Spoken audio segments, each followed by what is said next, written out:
seconds while you dream.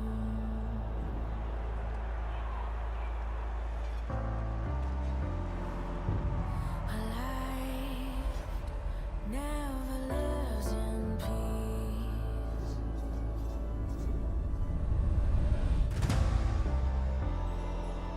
As you stand upon the edge, woven by a single thread,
will never rise again.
Hello and welcome back to the OCS for week number 3. My name is Skimmy and once again I am joined alongside by the man, myth, the legend, the one known as Juice, the outspoken character that has been putting in time to the new game, Valorant, myself included. We've been all things really against League of Legends, but we've come back to the end of the week with OPL starting up tomorrow, OCS well into its stride.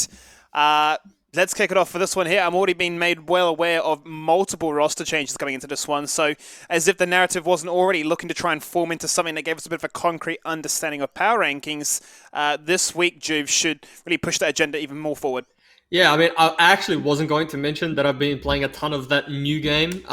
Look, we just got to get it out there straight away. I was going to try and... I was just still going to try and defend myself and pretend that I was sticking to League of Legends. But yeah, it is what it is. And yeah, no... As you mentioned, right, like we're starting to get an understanding of how teams are playing, the dynamic they have, who's in what position in a team, whether someone's playing a more supportive role and they're playing to top side, mid, bot. But then, we got these roster swaps coming through. So it's going to be interesting to see how, if dynamic changes and what can we get used to, who are the staple names and the stable names in teams.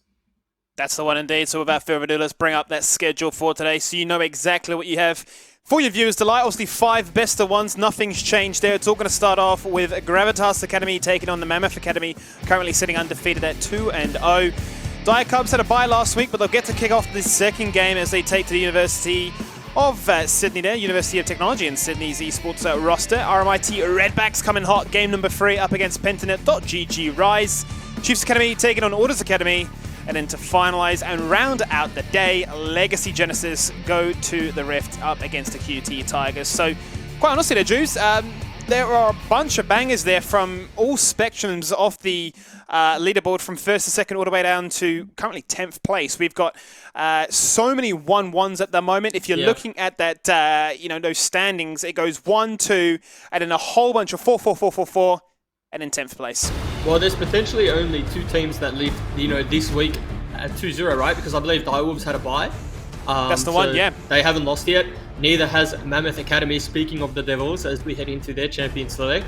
So, I mean, there's a lot on this game, right? Like, I've started seasons before where I've been 1-0, 2-0, and there's an extra bit of excitement when you haven't lost yet, and you start thinking, hey, what if we never lost for the whole season? So it's going to be a little bit more pressure on this game from Mammoth Academy, I think. I would say so. Both of these rosters have gone unchanged, so no differences there. And what we've really noticed is that, for Gravitas at least, Bambi has an idea of, this is my time to shine, I'm going to play out of my mind. Last week, really demonstrating just that, picks up a pentakill, absolutely demolishes as Irelia, really raising a case, says, look, I am on their OPO roster, I just never got given my chance. Yeah. Now is my time to shine. And so I actually spoke to the coach of Gravitas Academy off air, and the reason that Bambi did make the role swap to mid lane was because that they weren't getting many candidates for mid lane, and they had ADC ones, and they thought that they could best utilize Bambi's experience in the mid lane, usually seen as the role that can influence every lane, if you will, besides the jungle matchup. So they thought Bambi's experience there would be something that they could lean on quite heavily. Definitely working in their favour so far, as Gravitas is going to open up their account with what appears to be an Aphelios. Varus taken away, no Callista as well, so we're going to stick to what was once upon a time the tier 1 meta in the Aphelios, the Misfortune, but now it's definitely started to favour the likes of these two, and even Ezreal coming to the mix of things now. So Gravitas is going to open up their account here with that. Response from Mammoth. We'd expect something aggressive here. We know that Zyta just loves to get in people's face. We know that he doesn't really care about their matchups, and his team are definitely built around to support and facilitate that playstyle. Yeah, I haven't really been tracking Zyta's stats recently. I mean, it's still very early on, but I would argue that he probably has, off the top of my head, the most solo kills in the league right now, or at least between his mid lane counterparts. So definitely keep an eye on him. Might see him get the last pick, get counter pick, depending on how deep his champion pool goes. Trundle and Ezreal locked in. Ezreal pretty much, I guess it's okay into Aphelios. And so, like, in lane, you should be able to get a decent enough lead, hit your 2 items power spike before Aphelios to then extend your gold lead past what is relevant for Aphelios to be Season 10. And I mean, you're looking at what they've got right now. This is obviously threatens the idea of a Yuumi, for instance, would pair very, very well, no doubt, obviously with the Ezreal, but there with the Trundle as well, the stat boost it provides. and Ezreal being so self-sufficient obviously caters to that style as well. The Blind Trundle will allow the Blind Graves as a response, a very strong matchup in that regard, and they'll be grateful that the Ornn came in as well, so that Subjugate finds some value. Yeah. As Mammoth now, well, they're hovering the Fiora. It'd be a blind matchup, or actually I tell you a blind matchup, completely take that statement, because I mean, the Ornn can still be flexed in multiple directions, but the Fiora will definitely give them that split-pushing shenanigans style of gameplay.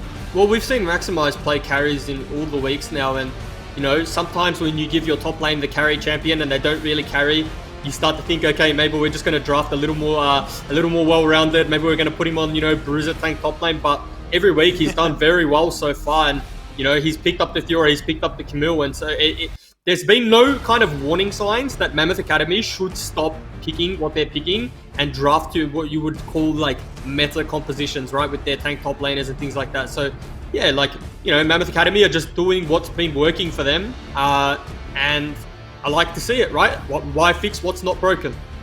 Why not? It's definitely been a setup for success so far, and their bans are going to be the Aurelia, so they are definitely targeting towards Bambi after that performance last week. Nautilus coming out there as well for no kill lane pressure to pair with the Cephalios to get the ball rolling, at least at level 6 as well. Response from Gravitas here, the Yuumi as we highlighted, and the Zoe too. So definitely not giving Zai to any of those comforts, anything that he's allowed to just really be aggressive on. Yeah, but I mean, we say that, but we've seen Zaita be aggressive on the Orianna, right? Like flashing forward in lane off cooldown. So, you know, I don't think that the champion changes Zaita's playstyle. I think he's always just going to be, you know, 100% like going for outplays, going for the skill checks. So again, like nothing that he can pick, I think makes him slow down, is what I'm trying to say. Hear me out though, Juice. We know he likes to press the button flash, right? Yeah. I hear with Zoe, you get 50 billion flashes, Yeah. so maybe there's a world in which Zaita has his own tier list of what makes him OP. Well, I'm surprised that they didn't pick it early, right? I don't, you know, they took the Trundle, Ezreal, and Fiora before they even like prioritized the Zoe at all. And teams in the past have been banning Zoe away from Mammoth Academy in the first 3. And so, interestingly enough, they got Zoe, they banned Zoe in the second phase.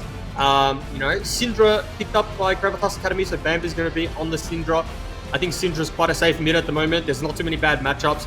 Wouldn't surprise me if we see Zaito respond with the Orianna. Or the Karma, okay.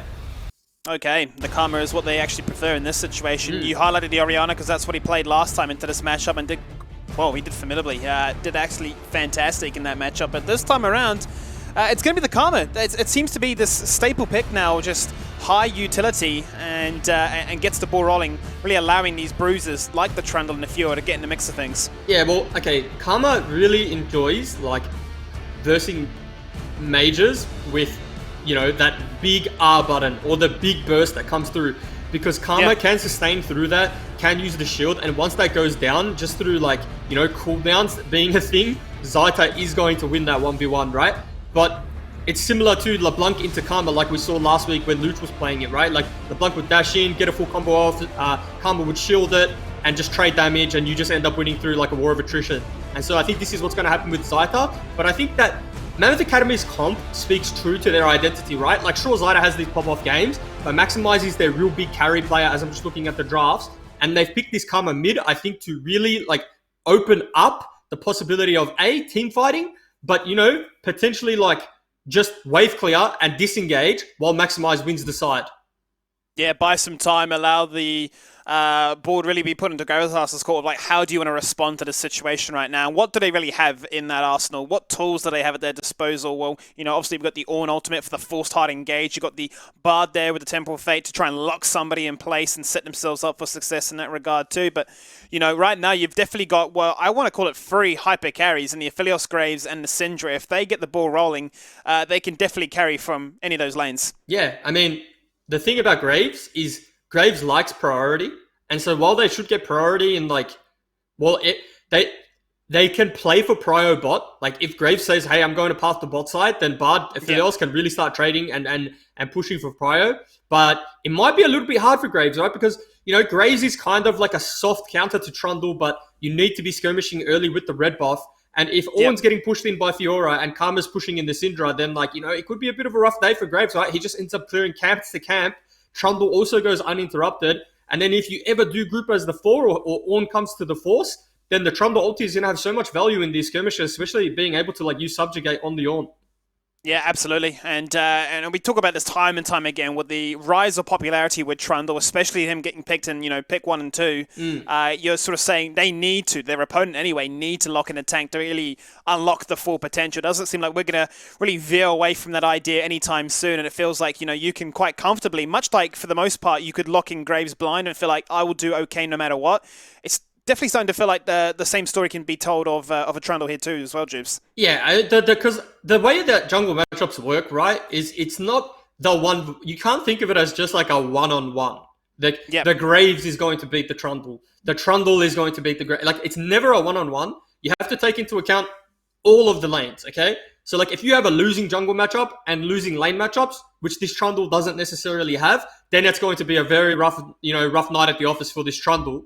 But the fact that he has, Trundle in theory has lanes that are able to protect him while he's at like his weakest. But once you hit like your Cinderhulk and your Tarbis and whatever you want to build, you're okay. So sometimes it's about like, getting the draft to protect, a certain aspect of your comp. Not to say that the Trundle is going to be the 1v9 carry and pumping out damage, but you need to, protect your jungler so that like when it comes to a group, or the phase in which you're going to be skirmishing, he's just not completely irrelevant. And I want to talk on, or touch really on that point you made before about where Graves is looking to try and find that priority to assist. You highlight bottom lane in particular. Mammoth Academy have gone for the Ezreal teleport, so obviously expecting a lot of skirmishes to take place, looking for them to really abuse all their mana control, go for that quick reset and come back. I really think for me, you look at the Aphelios and the Bard, they want to try and be as aggressive as possible, try and set themselves up with some stuns and get the ball rolling with this Graves, because we've seen how many times Graves gets at least 1 or 2 items online. And, he's matching those laners in terms of his actual level itself. Yeah, but, it's important to remember a lot of Bard counter picks and how they work. Sometimes, like, they're nice in lane. It's easy to just slap Braum, not really get engaged on, and then if they stack, land one of those Qs.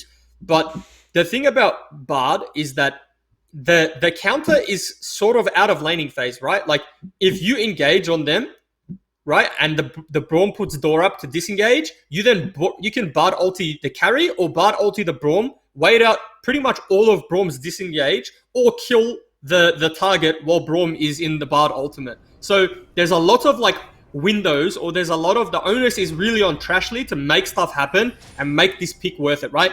You see too many Bards get picked now, or not nowadays, but too many Bards get picked to have like not a great impact out of laning phase, because that for me is where Bard shines the most, and that's where you differentiate like a good Bard from a great one.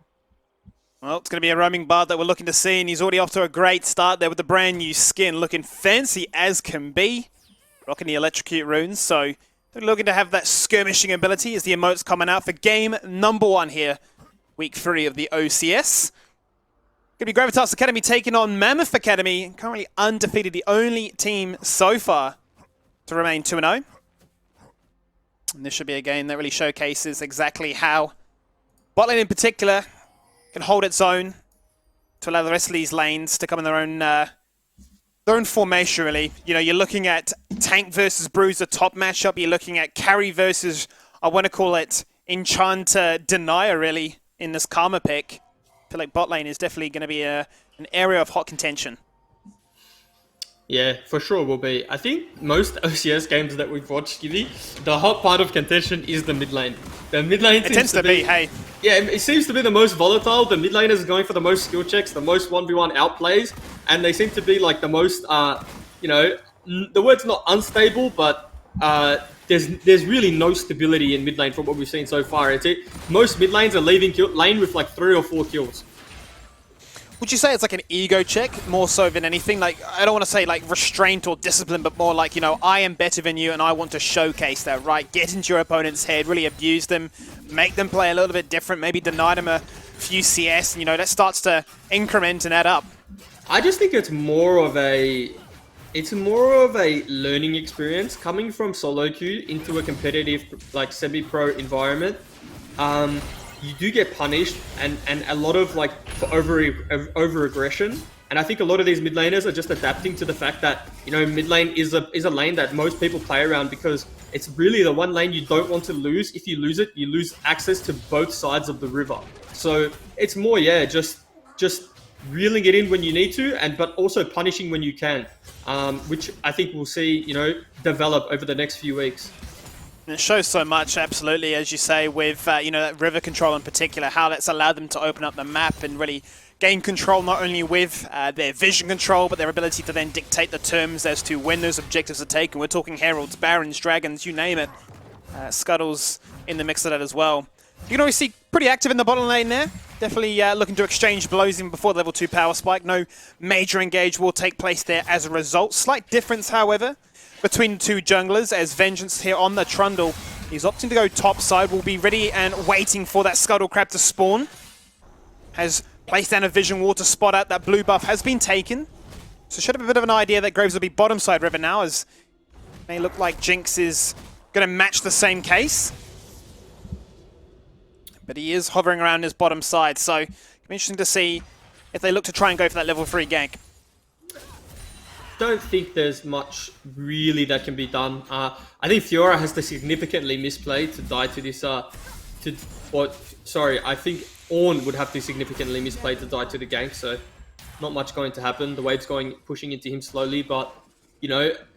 Also, I think maybe top laners in the OCS have the highest first blood death stat to like ganks. You know, like level 3, 4 gank. Well, here it is. We wonder what would happen. It was going to be a reset coming out of Graves, but Trundle hung around.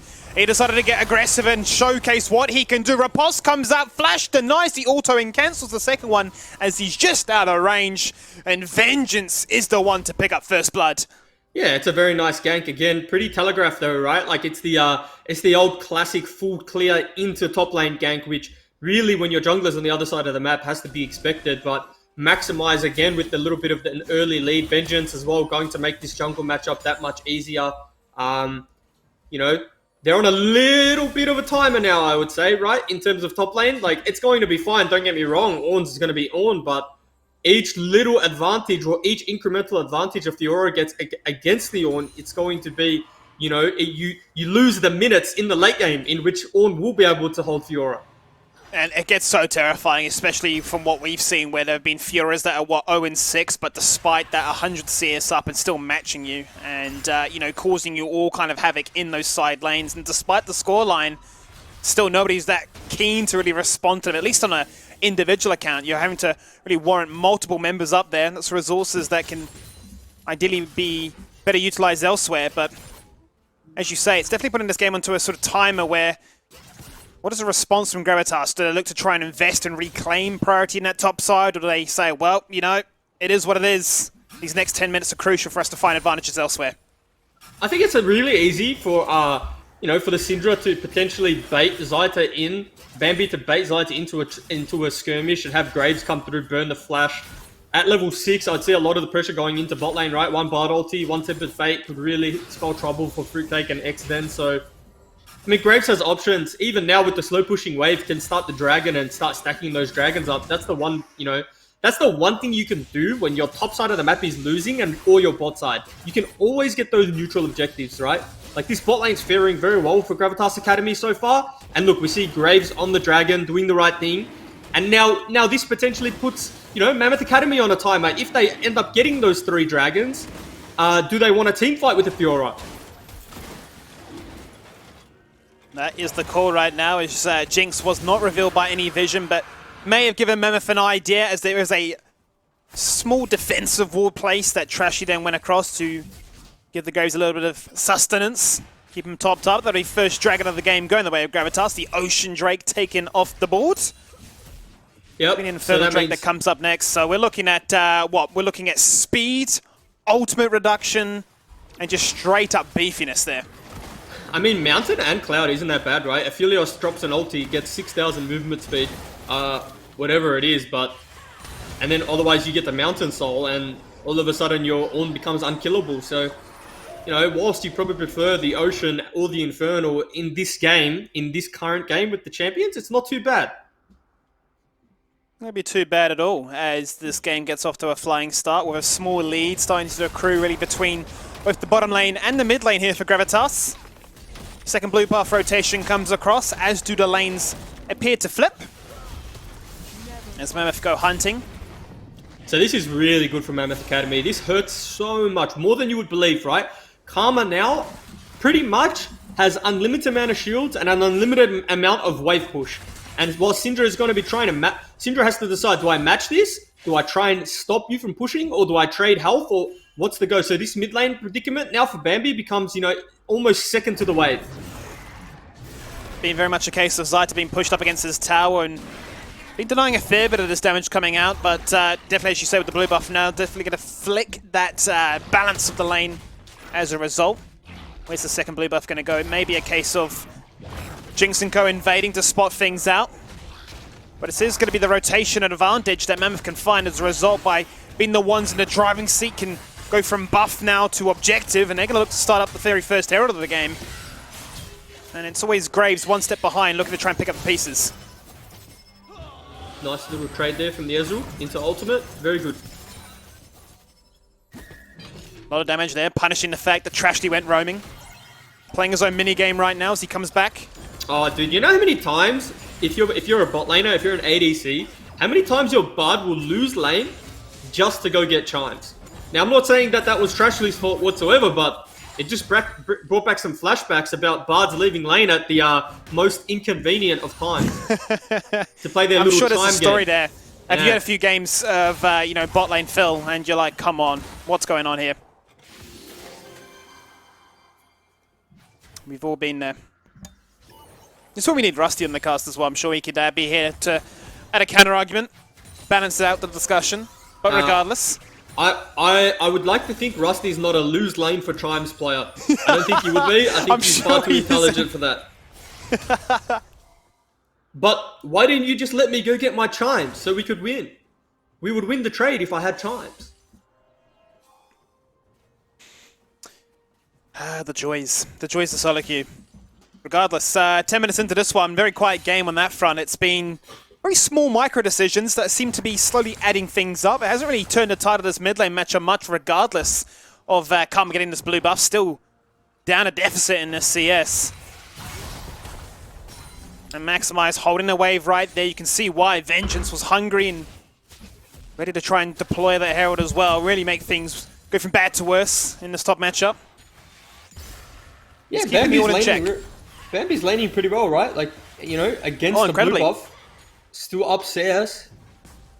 10 CS a minute. He's doing fantastic, despite not having a blue. Bard potentially looking for a gank in the mid lane. Does have the ultimate as well now, so could always be a threat. That's going to be the riposte going out very early on, so this means the Ornn ult will guarantee. Double knockup connects, and that's Graves with the drive-by to get the kill on the leaderboard. Now, one-on-one, both junglers doing the job, but Vengeance had a little bit of an inkling that something suspicious was going on. Great teleport from Bambi as Gravitas collapse topside and pick up the kills. Yeah, really nice gank from the Graves there. You know, bailing kind of nobody out of what was going to be, you know, a miserable lane, right? The health advantage was really with Maximize. And then the counter gank from Bambi. Again, like we said, playing this mid lane really well. Having enough priority to TP, knowing he has TP advantage as well, which is obviously down to some good lane and potentially like a really nice base timing. I thought he was done for there, but really nice knockup from nobody. Dashes away. Vengeance coming in and wanting to get the one kill and potentially makes it out if the TP doesn't come through. But again, Bambi having another good game so far. After a flying start, once he gets those resources, you start to get a little bit scared. So far, he's starting to make a case for himself as being a bit of a showmaker. Want to know, now he's got the old water sprinkler online. Make it that much easier to slow people, not to mention he's gone the phase rush keystone too, so it's all about mobility for him. Once again, Vengeance, unrelenting in his assault of topside. Will do the damage that is required as the headbutt comes through and guarantees first tower. Yep, that's where you want your gold, right? And so we see Mammoth Academy, one of those teams just consistently playing towards their top laner. I don't think we've seen Trumbull bot side at all this game, but no. It's worked for them every week. Nice battle. Big emphasis on getting this Ornn out of harm's way. That's another kill picked up as the second headbutt goes across. Meanwhile, action in the mid lane as Bard tries to force the agenda. With the Tempered Fate, the response from Zayta flashes out so he cannot be picked. And so now now 0-3 Ornn, it hurts. It really does hurt. yeah, and so now this Fiora is really accelerated. But we're going to see a fight here. Blue does get picked up by the Trundle, not going to be stolen away by the Graveship ship. Repulse denying the full burst combo from Bambi Syndra. It's not going to matter though, he still has the rotation of cooldowns to leave and leverage afterwards. Buying time for Zayta to come across, cannot give him a shield from that far away. Bambi now 3-0, always in the right place at the right time. And nobody, well, he just clips him there, but he misses the second. Can he pick up the pieces and take out Exodus, give Hexy a little bit of reprieve? It's not going to happen.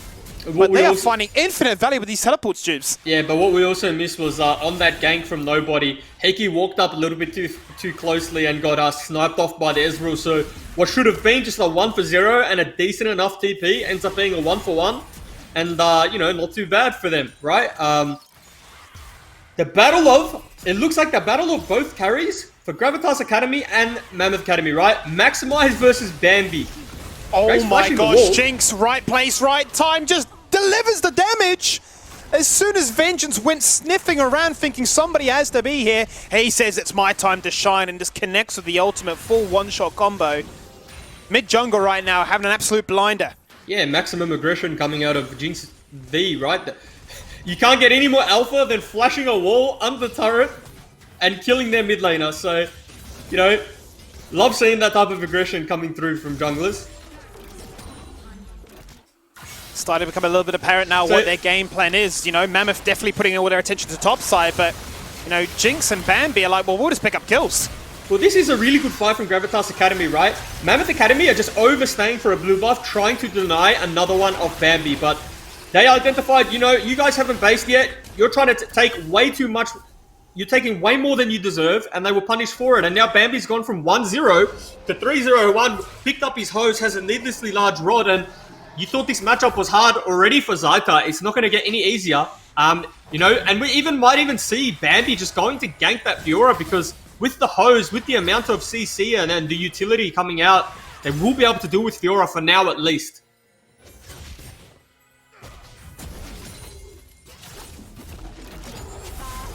Two turrets, or at least a turret and a half. Top side has been matched with two dragons picked up here by Gravitas. 2 minutes on that third dragon. We'll put them in a fantastic spot so far. Zayta has been unable to match so far, been using those teleports for the most part to get back to lane, but they're coming back top side and then coming back bottom side as well. Shutdown is what they love to see. 4-2-0. Vengeance feeling really good right about now. I mean, that was the a whole really team nice showing gank. up. That was a really nice gank. They identified that, you know, no one was defending this Syndra, and, you know, in hindsight, Syndra should have left that turret. But Vengeance is playing really well around his strong side of the map. Like, where they have numbers, where they have vision, and playing around, like, the objectives that they're talking about, okay? Like, it's very obvious. They said, okay, our next play is this bot tower. We don't care if we lose Herald. Gravitas Academy need to reciprocate that, play around their strong member, but if Herald is the call from them, if that's what they're deciding, then they need to realize, or they need to accept, that they can't hold, you know, every lane. It's okay to give a little bit in a game where you don't have full control. So, one of those things, right? And we talk about it. It's the adaptation into competitive or professional play, because potentially in solo queue, you don't get punished for holding that tower, right? But where it's a little more orchestrated and there's a little more synergy, you need to start talking about what we can lose, but what can we get in return. Now becomes a question as to how much value you can actually find with the second Herald. Obviously, turret plates have gone on down. So this will definitely pack a lot more punch now when the headbutts come on through, and Bambi really being punished in his attempt to sort of get the ball rolling with that 1-3-1 formation. Very important shutdown there is allowing Vengeance to get 3 items online very early on here. Going to be able to soak up so much damage when it comes to this next dragon to contest. Yeah, I'm not the biggest fan in his item purchase, the Trundle. Because the Zeeks? Yeah, the Zeeks is more for like on-hit 80 carries, right? Like that's where we see most of the benefit coming on for it. So I think rushing it with an Ezreal is like, you know, not statistically optimal, but it's not terrible by any means. But I think there's better options for him, and probably, you know, the options that are better for him make him far tankier in skirmishes and playing to side lanes like this. Well, Fiora goes for the side lane pressure, finishing what she started with that second turret now to fall on down. It does indeed. True Shot Barrage reveals and tells them that everybody's here in the mid lane right now. They're going to lock him in place with the Bard ultimate and secure the kill with the Bambi follow-up. Headbutt is deployed. And well, tier 1 will fall on down. Rift Herald number 2 obviously doesn't get you turret plates, but what it allows for is a quick turret, a quick mid turret going down into being able to defend top side of the map. But we'll see how quickly Fiora rips through this tower. Well, Ravenous Hydra online with the Phage as well, sorry. So obviously a lot of damage that can come here. And yeah, Mammoth doing a fantastic job right now of cancelling as many bases as possible. That's going to actually force a flash out. Top and hip turret has fallen. Jinx cannot go.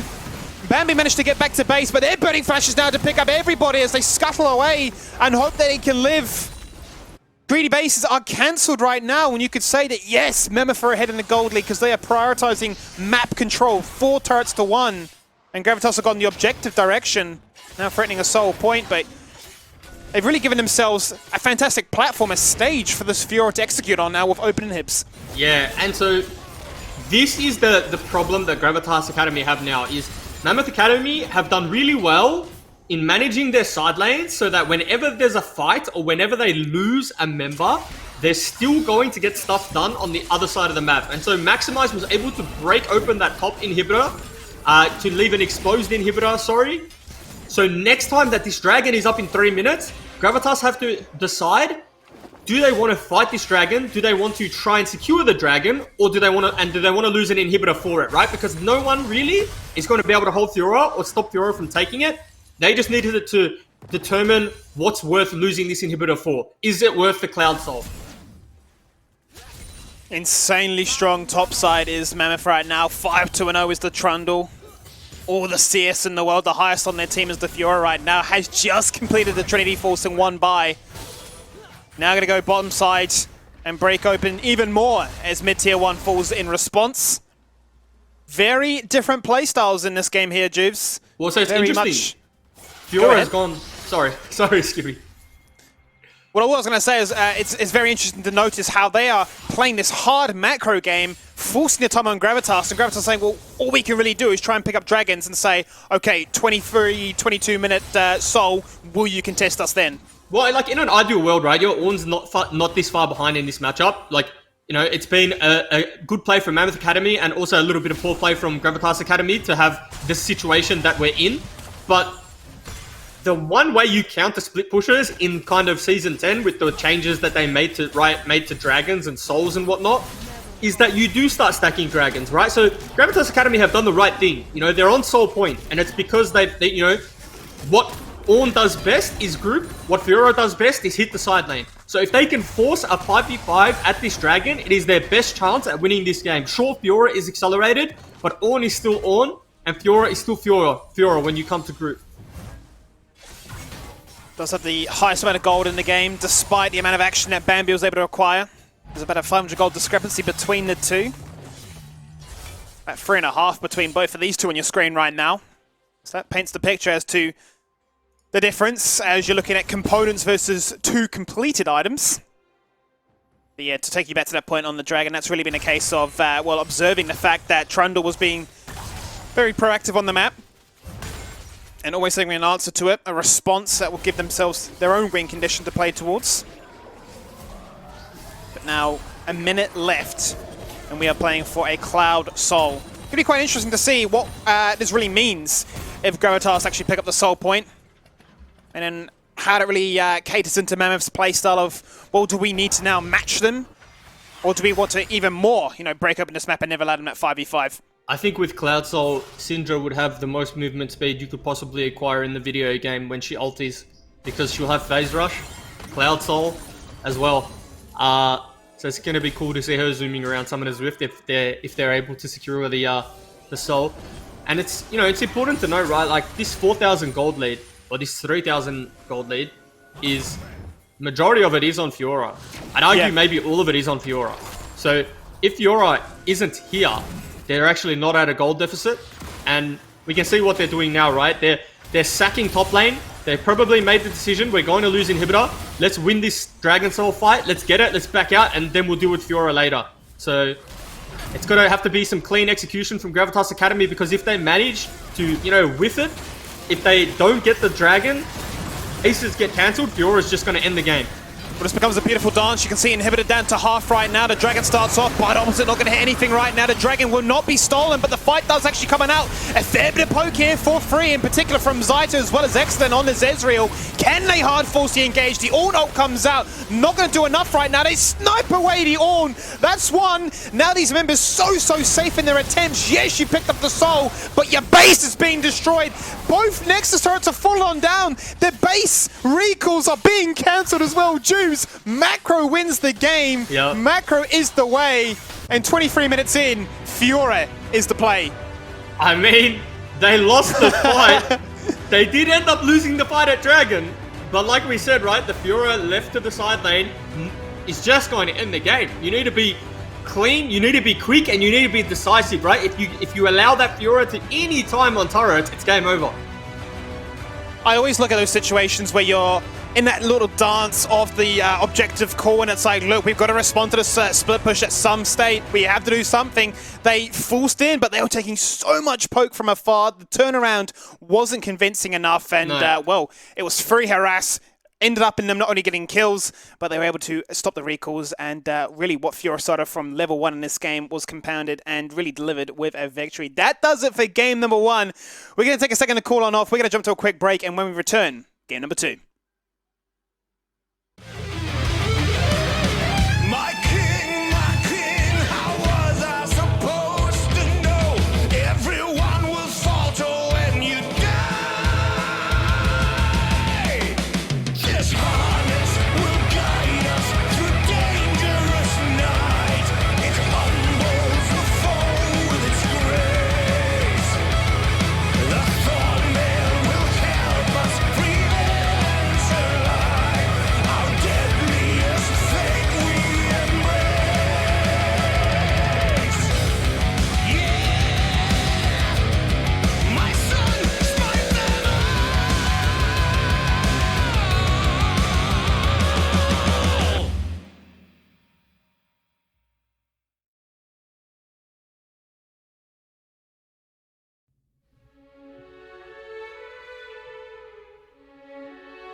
welcome back to week 3 of the OCS. And if you just missed that opening account, well, Gravitas went up against Mammoth Academy, who played a Fiora split push match. And, well, basically, Jubes, from start to finish, they said, I am pushing top lane, never ever grouping. You can do whatever you like. This is my win con. And basically just won the game. Yeah, well, it takes a lot of discipline to execute a 1-4 comp, right? You know, leaving Fiora into the side lane, getting the required vision down, playing as the 4, because it's very hard to play as the 4, right? You're consistently versing, you know, a 5-man that comes to group, and you're hoping that your Fiora is getting more done than you're losing. So you're almost playing on lockdown, you're playing damage control, and I think they did that very well to close that one out. It was a close game, and it was always a close game. I don't think that they lost the game and, you know, it was a blowout. It was just that there was a dragon fight in which they mis-executed. They got the dragon, they then put a bard portal down, could have evacuated the area and make it base, but they chose to fight and they chose to try and win the 4v5. But, you know, again, credit to Maximize holding his nerve, not teleporting, because it's very easy for the Fiora to be like, okay, I'm coming in, I'm going to TP, but just stuck to his guns. And Mammoth Academy really know how to play around split pushing. That they do. It seems to be a case of, like, you know, just the discipline of, you know, not panicking, not using those summoners for any reason, the sort of shot calling discipline of this is what we're going to do and we're not going to waver from that. Yeah. I mean, there's teams who have that identity, right? It's not every team has to be a team fight team. Not every team needs to know how to play, you know, 5v5 wombo combo compositions. If you're not playing at Worlds and if you're not playing, you know, for a World Final, you don't need to be able to play 3 different compositions. If you can execute a 4-1 composition 9 times out of 10, play extremely well and get your wins, you'll be a very successful team, right? So I think they found their identity really early on in the split, and they're having a lot of success. And it doesn't look like they need to change because Maximize what we've seen from him so far. I believe we've seen Aatrox from him, Camille, Fiora. I could be wrong on the Aatrox, but you know, decent enough champion pool. There's enough split pushes out there. Potentially Zytek can get on one, play the Rise in the mid lane, get into a side lane. So, yeah, it seems to be the team's identity. Two-pronged attack. Highlight really what Gravitas did as a response. So, you know, nothing to really take away, you know, statistically or numerically at least. You know, you look at a 4v5 and say, we have to win this with conviction, then we can respond back. Is there a world in which, if we're thinking outside of the chambers of, or outside of the box really, if anything, you know, is there a world in which you say, look, we just sacrifice, you know, the soul point and say we had to match, we had to answer, or was it literally our only win condition, our only way back into this game is to decisively get the soul point, ace their team, and hope they haven't hemorrhaged too much from this Fiora? Look, I think soul point was the correct decision from them. Yeah. They managed to get it. They managed to sort of get a way out. I even saw Aphelios channel a base, cancelled, channeled again, cancelled, because they were talking about, it was a lot of, you could see there was a lot of hesitation, right? They're like, no, we'll just ace them. No, base. And so I think if they just got the initial bases off on 2 members, they probably would have lost, you know, a few members holding them off before the base. But I think losing an inhibitor for that soul is important because then it puts a 5-minute window where Elder Drake's going to be up. And then Mammoth Academy aren't going to be willing to lose that. It's just interesting, I suppose, in the grand scheme of things, that split-second decision-making. I mean, obviously, having been in a team yourself, the dynamic of who is the designated shot caller, but then how in high-stake moments when the pressure is very high, how those other voices can pipe up, very different ideas, not all on the same page. You talk about Mammoth having a very clear identity quite early on here. Do you think there can be an argument made, obviously not to read into the situation too much, about saying, look, you know, this is how we want to respond to the situation. We know that the Fiora is going to have this kind of game plan. Do you think it comes down to preparation going into the match rather than sort of the real panicky sort of situation right there and then? Yeah, I think so. I think, you know, knowing that's what Mammoth Academy is going to do and having a strategy to play against that, it looked like Gravitas Academy had, but it was just mis-execution, right? Like, they just mis-executed. They fell a little bit too far behind in the lane that they shouldn't. So, so like, both teams have win conditions, right? And the win condition from Mammoth Academy got too far ahead, too early into the game. When in another game, potentially it doesn't happen, or, you know, I'm trying to say it really shouldn't happen, right? The odds are in the Ornn's favor to be able to survive for a lot longer than Ornn was able to. So yes, it does come down to preparation. if you don't have a pick, if you're not comfortable versing a team that can execute 4-1 like that, it's important to start target ban.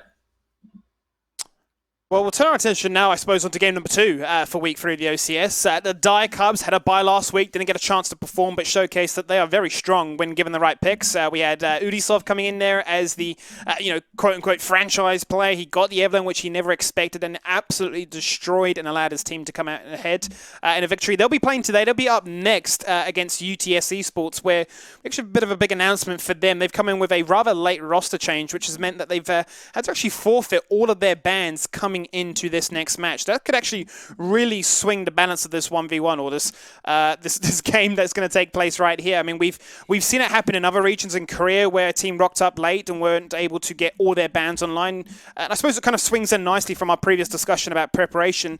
How much do you really think when 5 bans are being taken away, it really kind of gets in your head because you're kind of expecting certain things to be denied? Now the whole onus is on you. Yeah, 5 bans taken away is obviously never a good thing, right? Because you touched on, Udisov, known for his Evelyn nowadays, potentially gets his hands on that, and that's something you plan to not play against. But I also think it kind of impacts the other team a little bit too, right? Because let's say you're expecting a ban in a meta where, maybe they know Aphelios is going to be banned, right? All of a sudden, Aphelios is open. It changes the whole dynamic of a draft.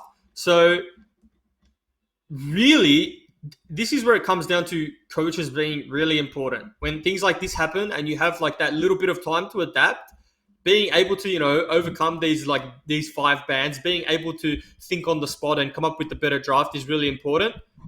Again, I think this is obviously going to benefit the Dire Cubs because they have a lot of champions in their pools in which are, go-to bans for a lot of teams. And now that UTS don't have these, it's going to be a scary time for them.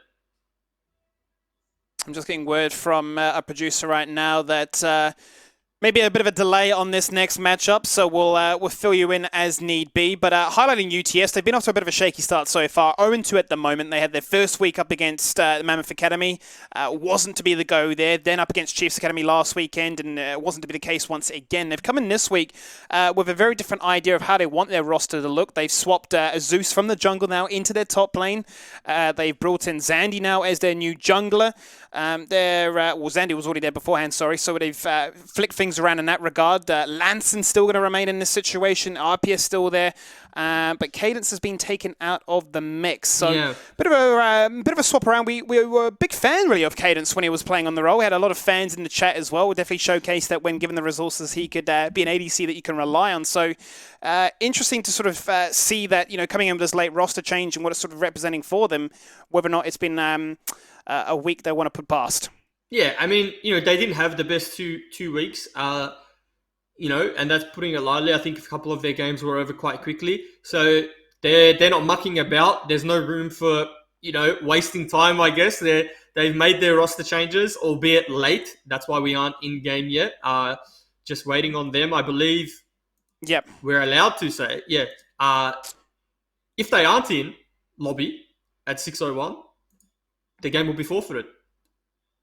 So essentially, we've got 10 minutes, Jubes. The timer really is on. I mean, you talk about. I was like, Gravitas. I was like, am I reading this right? Am I allowed to say? Is this as cutthroat it is? It is. Yeah. There's no messing around. Our producer doesn't hold back any of the restraints. You talk about Gravitas having a situation where they cannot afford to scale. They have to make things happen right here, right now. I suppose you could say in a different opportunity, UTS. They've got 10 minutes, or it's lights out. Yeah, I mean, can't say I've ever had a game forfeited when I've been a player, but it's very important. I've had games where teams have been late to studio, and we've been waiting, ready to play, like sitting there in lobby, and it's important to be in the mindset that the game is happening, because it's very dangerous for like the Dire Cubs to be sitting there. Okay, well, this game's not happening. This game's not happening. And then you get into game and you need to like flick a switch almost and be ready to play again. So, times like this, it is a little bit hard for teams. Both teams, obviously. One team, trying to get to the game, whatever the problems they're having. But more importantly, to stay focused, because Dire Cubs do still have a game. They still need to prepare and, eye on the prize. I mean, speaking of the Diet Cubs, it was going to be quite interesting because it's from what I've got here in front of me, the roster for this week. Why Not was actually going to be playing in the jungle today as opposed to Ubisoft, so he was going to get his run of the mill, get a chance to perform as of a few of these other players. And sort of showcase what they can do. So I think for him more than anybody, it's probably going to hit him the hardest of like, getting that opportunity, getting that time to shine. And if that's sort of taken away from you, all that prep, that solo queue, that training feels... I mean, obviously it's not going to go out the window, but you feel a little bit frustrated because as a competitor, right, you just want to compete. It doesn't matter where it is, solo queue, whatever, scrims, they're fun, but they're always feeding a greater agenda. Yeah, and just on that, right, like, I know for a fact a lot of these Diet Cup players on that roster are looking to make it to the OPL. They're looking to move past the OPL even, right? Obviously, baby steps. You gotta take it one step at a time, hit one milestone at a time. But I know that that's their ultimate goal. And so each week that they can play a game, they're ready, amped, and they're wanting to prove to the community, to their coaches, to OPL teams that they're ready for the next step, right? Because you could play well for 2 or 3 weeks in the OCS. OPL hasn't started yet, and you could get the call up, right? Like it's happened before. Anything can happen. Whether someone goes away or someone can't play 1 week, everyone's looking for a sub. So it's important that when you get the opportunity, albeit maybe rare, you take it. So for the sake of those guys, yes, they will be wanting to the game. It does mean a lot, not more to them, but every opportunity means more to them. And I mean, you're also looking at consistency, right? You talk about the OPL, there's a big step up that goes from OCS to that. So I guess you're looking at, you want to have a record, a CV, if you will, of showcasing that, hey, look, I can perform at this level for this amount of time and not really show any wavering of performance. I can play this many champions. I can go up against matchups that, say, favor me. I can go into plays that perhaps are better than me. And this is how I respond to this one. So it's going to be an interesting situation to see. There's still no word on UTS. So if that is the case, we may just jump to a quick break. And when we return, we will give you an update as to where things are at. The next game would be Diet Cubs taking on the UTS esports. We'll see you soon. Wow.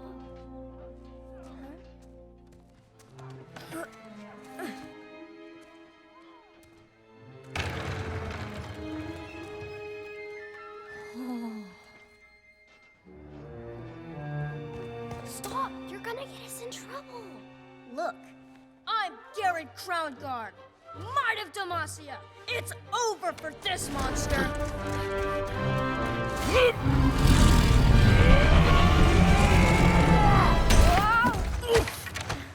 You're spinning the wrong way. Listen, beast.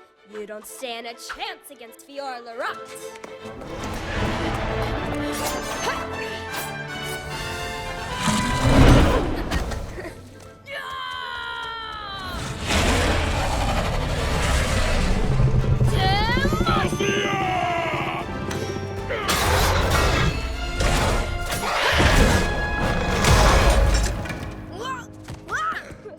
How does she do those moves? So close to glory. Decent footwork. Need to watch your guard, though. You think they're ready to join the Vanguard? Well, they certainly know the flashy stuff. But seeking glory only goes so far. Will glory be there for every failure? Will glory lift you through all your trials? A true Demacian seeks excellence. So when you face death's terrible jaws, you will not falter!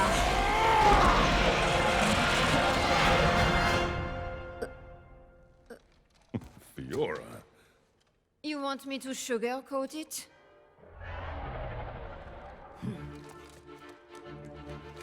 You keep at it.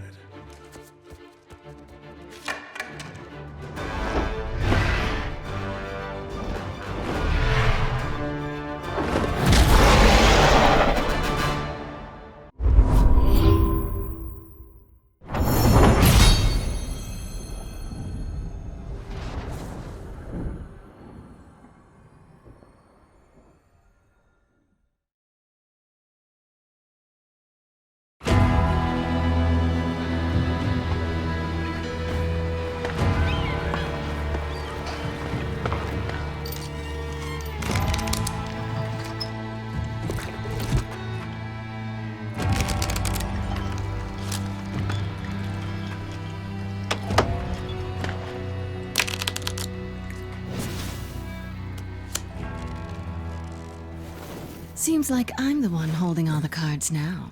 Well played, Captain. You finally landed me. Don't flatter yourself. I'm after a bigger fish. Your partner. Now, Graves is too smart to walk into a trap. If you think he'd be stupid enough to bash... Let him go and nobody gets hurt. Damn it. Dumb luck is a gift of his. Oh, is it?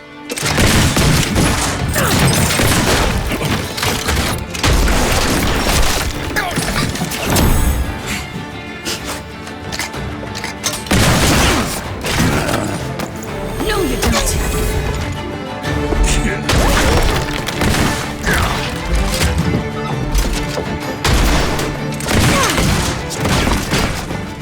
I got you, brother.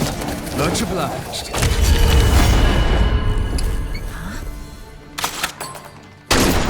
My turn. All right, Missy Fortune. Nice and easy. Don't make any more trouble. Okay, you win. So who gets to collect my bounty? Well, by arrangement, we always split 50-50. Now, hold up, 70-30. What are you talking about? At the time, I'm pretty sure I just saved you again, which means I get the bigger I had cut. it perfectly under control until you came forward. You were upside down like a piece of meat. Call that shit. Get your elbow out of my mouth. That is not my elbow. Stop moving. You are a very large man. Shh. What was that? As promised, 2 for the price of 1. Excellent. Your quartermaster. Oh, thanks, Captain. You're lucky I like you. These two will make a worthy sacrifice to the beasts below. Prepare yourselves for 1,000 years of suffering. Hold on a second. Everybody talk this out, right? I never missed that scene. I got 20 years back. I was 50. I'm talking about. Don't worry, this isn't your last hand. Let's go before this gets ugly. Looks like the tides of Bilgewater have shifted again, my friend. Let's get out of here. So long, Sea Witch! My sacrifice. Find someone else to feed your monster. Stop them. You gotta catch us first, you slimy fish. Just another beautiful day in Bilgewater. It really is.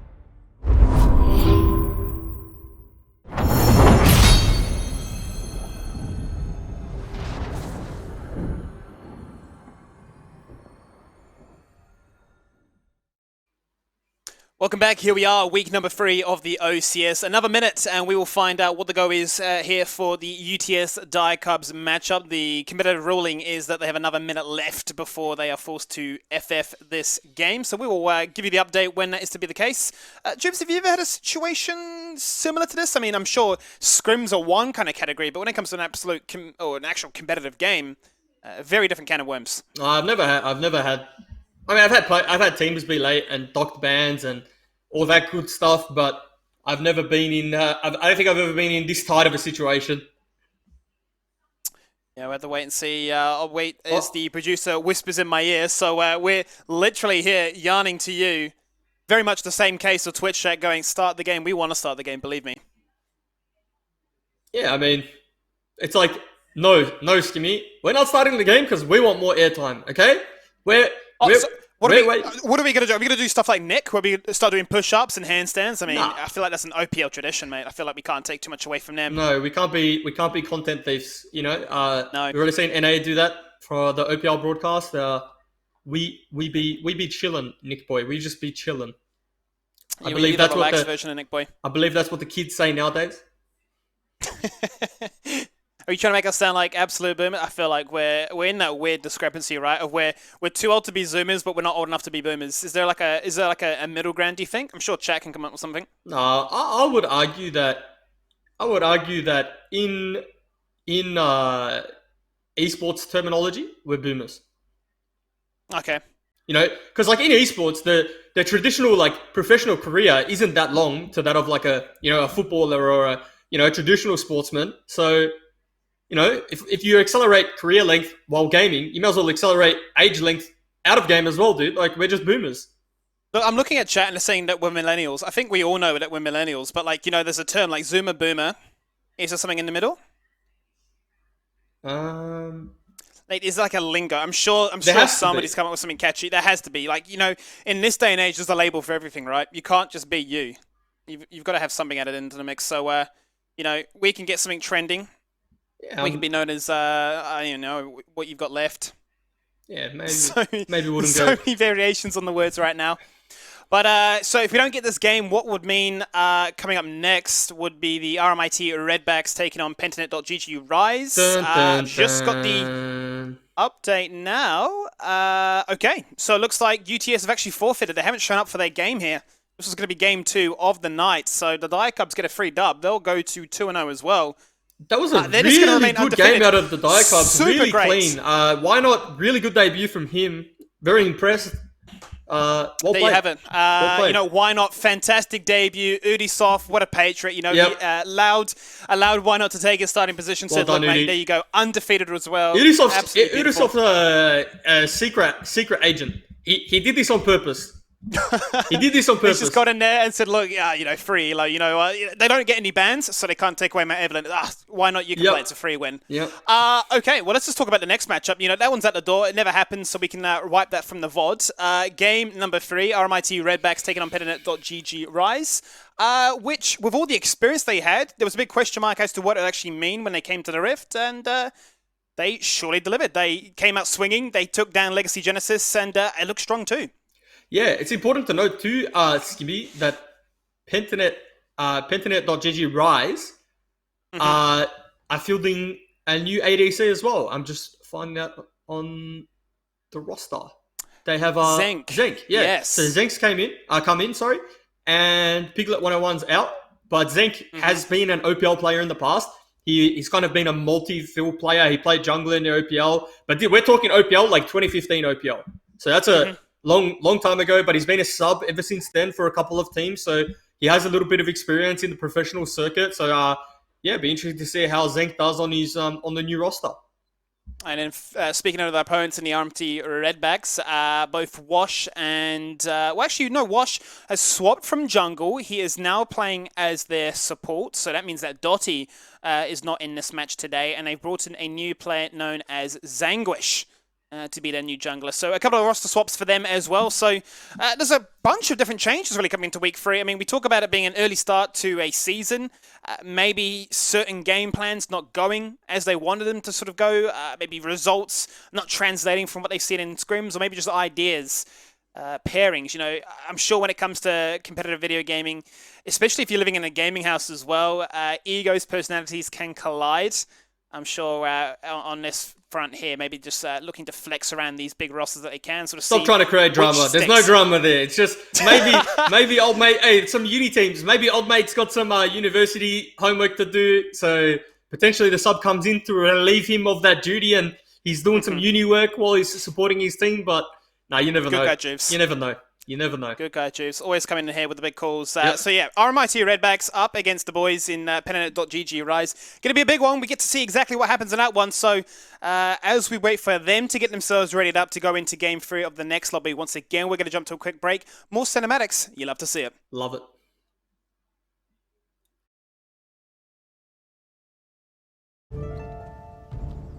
What happens when an outsider destroys the balance of this land? Is this another one of your riddles, old man? A test, perhaps.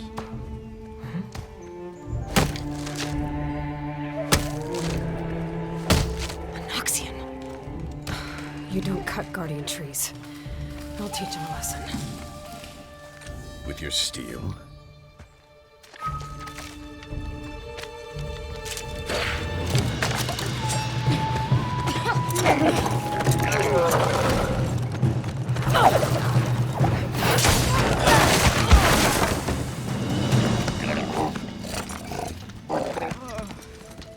You're just a kid. Stay away! Adorable.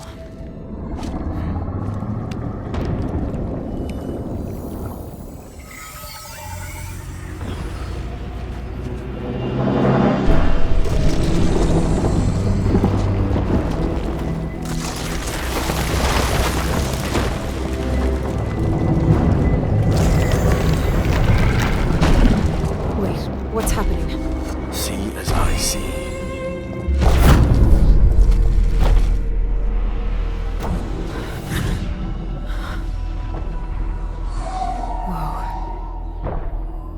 The boy has awoken the shrine's protector. It is fueled by the anger of the forest. Ali, no!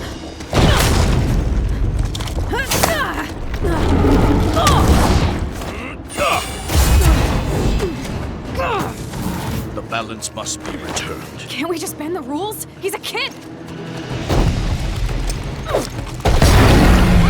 Help me! Come on, come on! Sorry, kid, this thing wants your head. Betrayed. Bury it! What? The seed! Plant it! Now! Tieten, Geishti, work, damn it!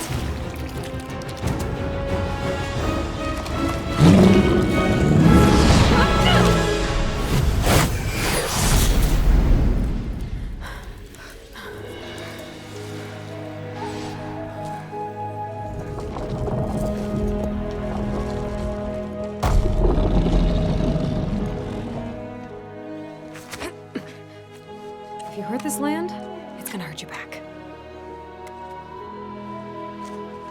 Sensei Tashisho.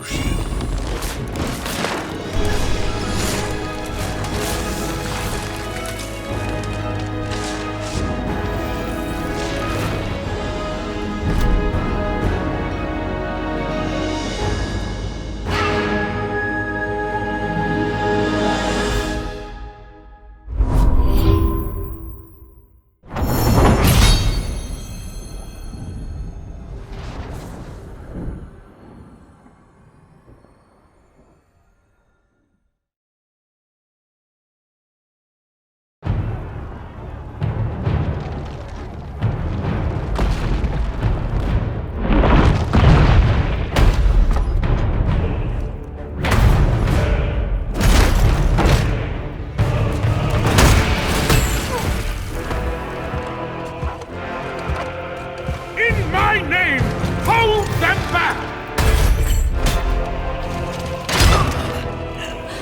It is over. We have the city. Surrender your crown. End this bloodshed.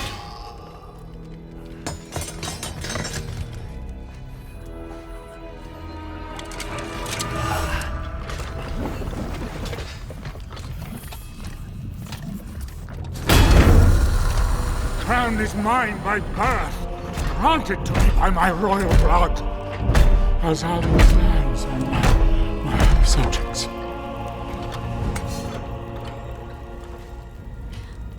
You no longer have subjects. Today, they become citizens of Noxus. Rejoice at the end of kings. Noxus offers freedom and fortune for any strong enough to take it.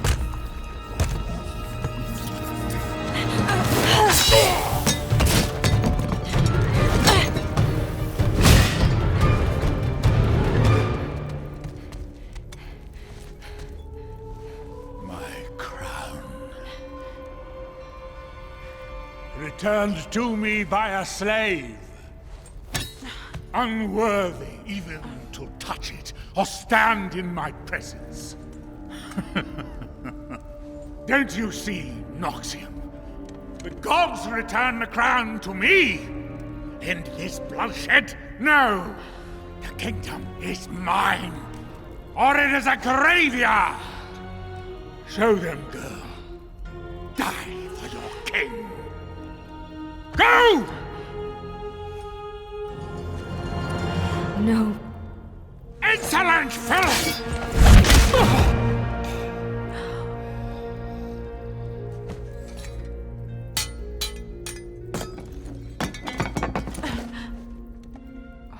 Kings demand you kneel before their heirlooms and unearned titles. Noxus wants you to stand, so you can be reforged in a glory shared by all.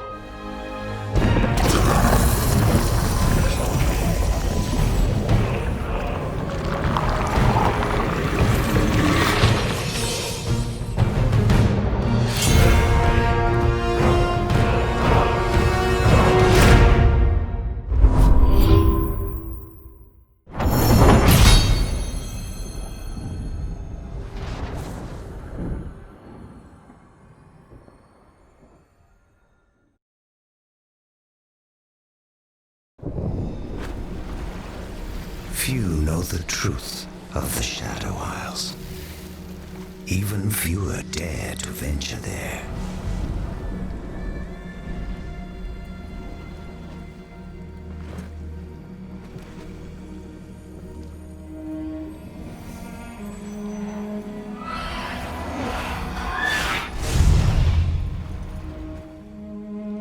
Perhaps you're not ready. The black mists are reaching further across the waters every year. I can't let that happen.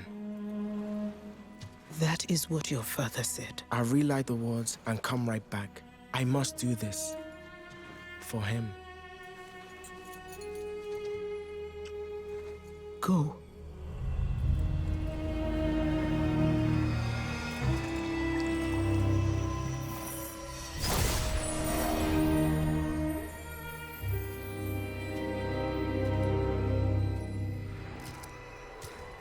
Hello? Father?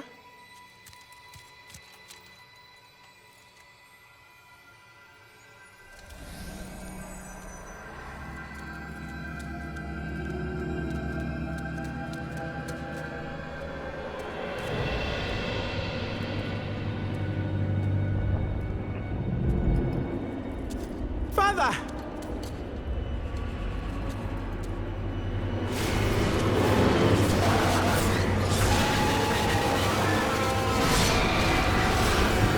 Poor lost souls.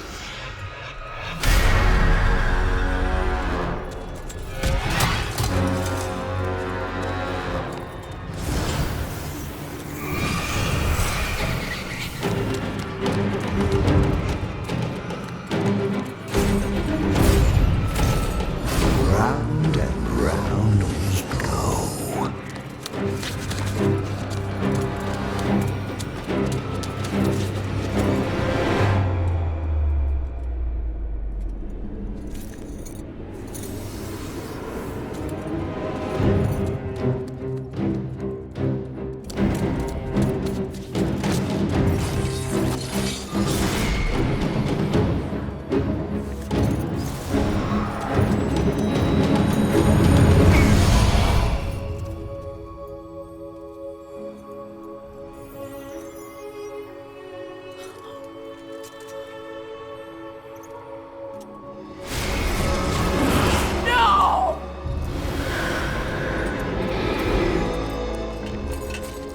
That is the truth of the Isles.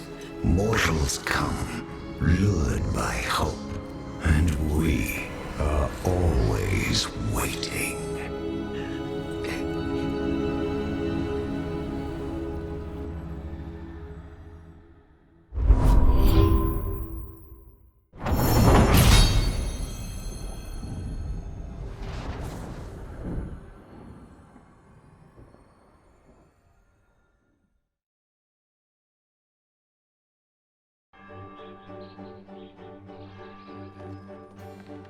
It is impressive, if I do say so myself. Sure is, Professor. But what does it do? Do? The Hextech core generates more energy than a quadranium power cell. The applications are limitless. Would you like to sneak a peek? Boy, would I! Tomorrow, all of Piltover will catch a glimpse of the future! Oh dear. Oh no! Who would do this? Don't you worry, Professor. I'll get it back. Do be careful!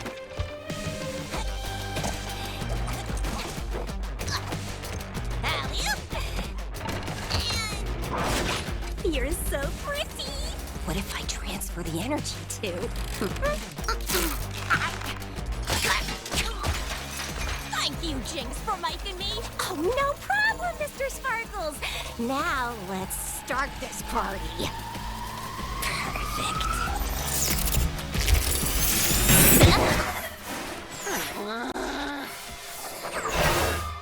Oh, man.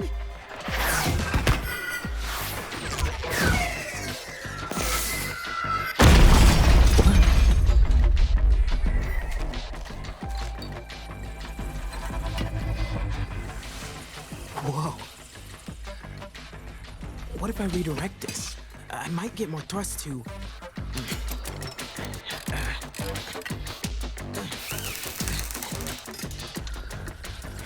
was nothing.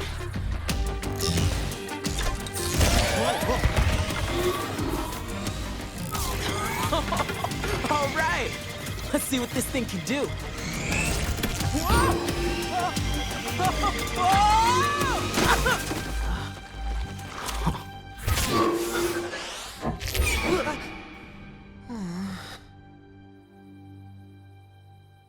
I'm sorry, Professor Heimerdinger. I guess I couldn't get it. It's all right, my young apprentice, but this is a most unanticipated outcome.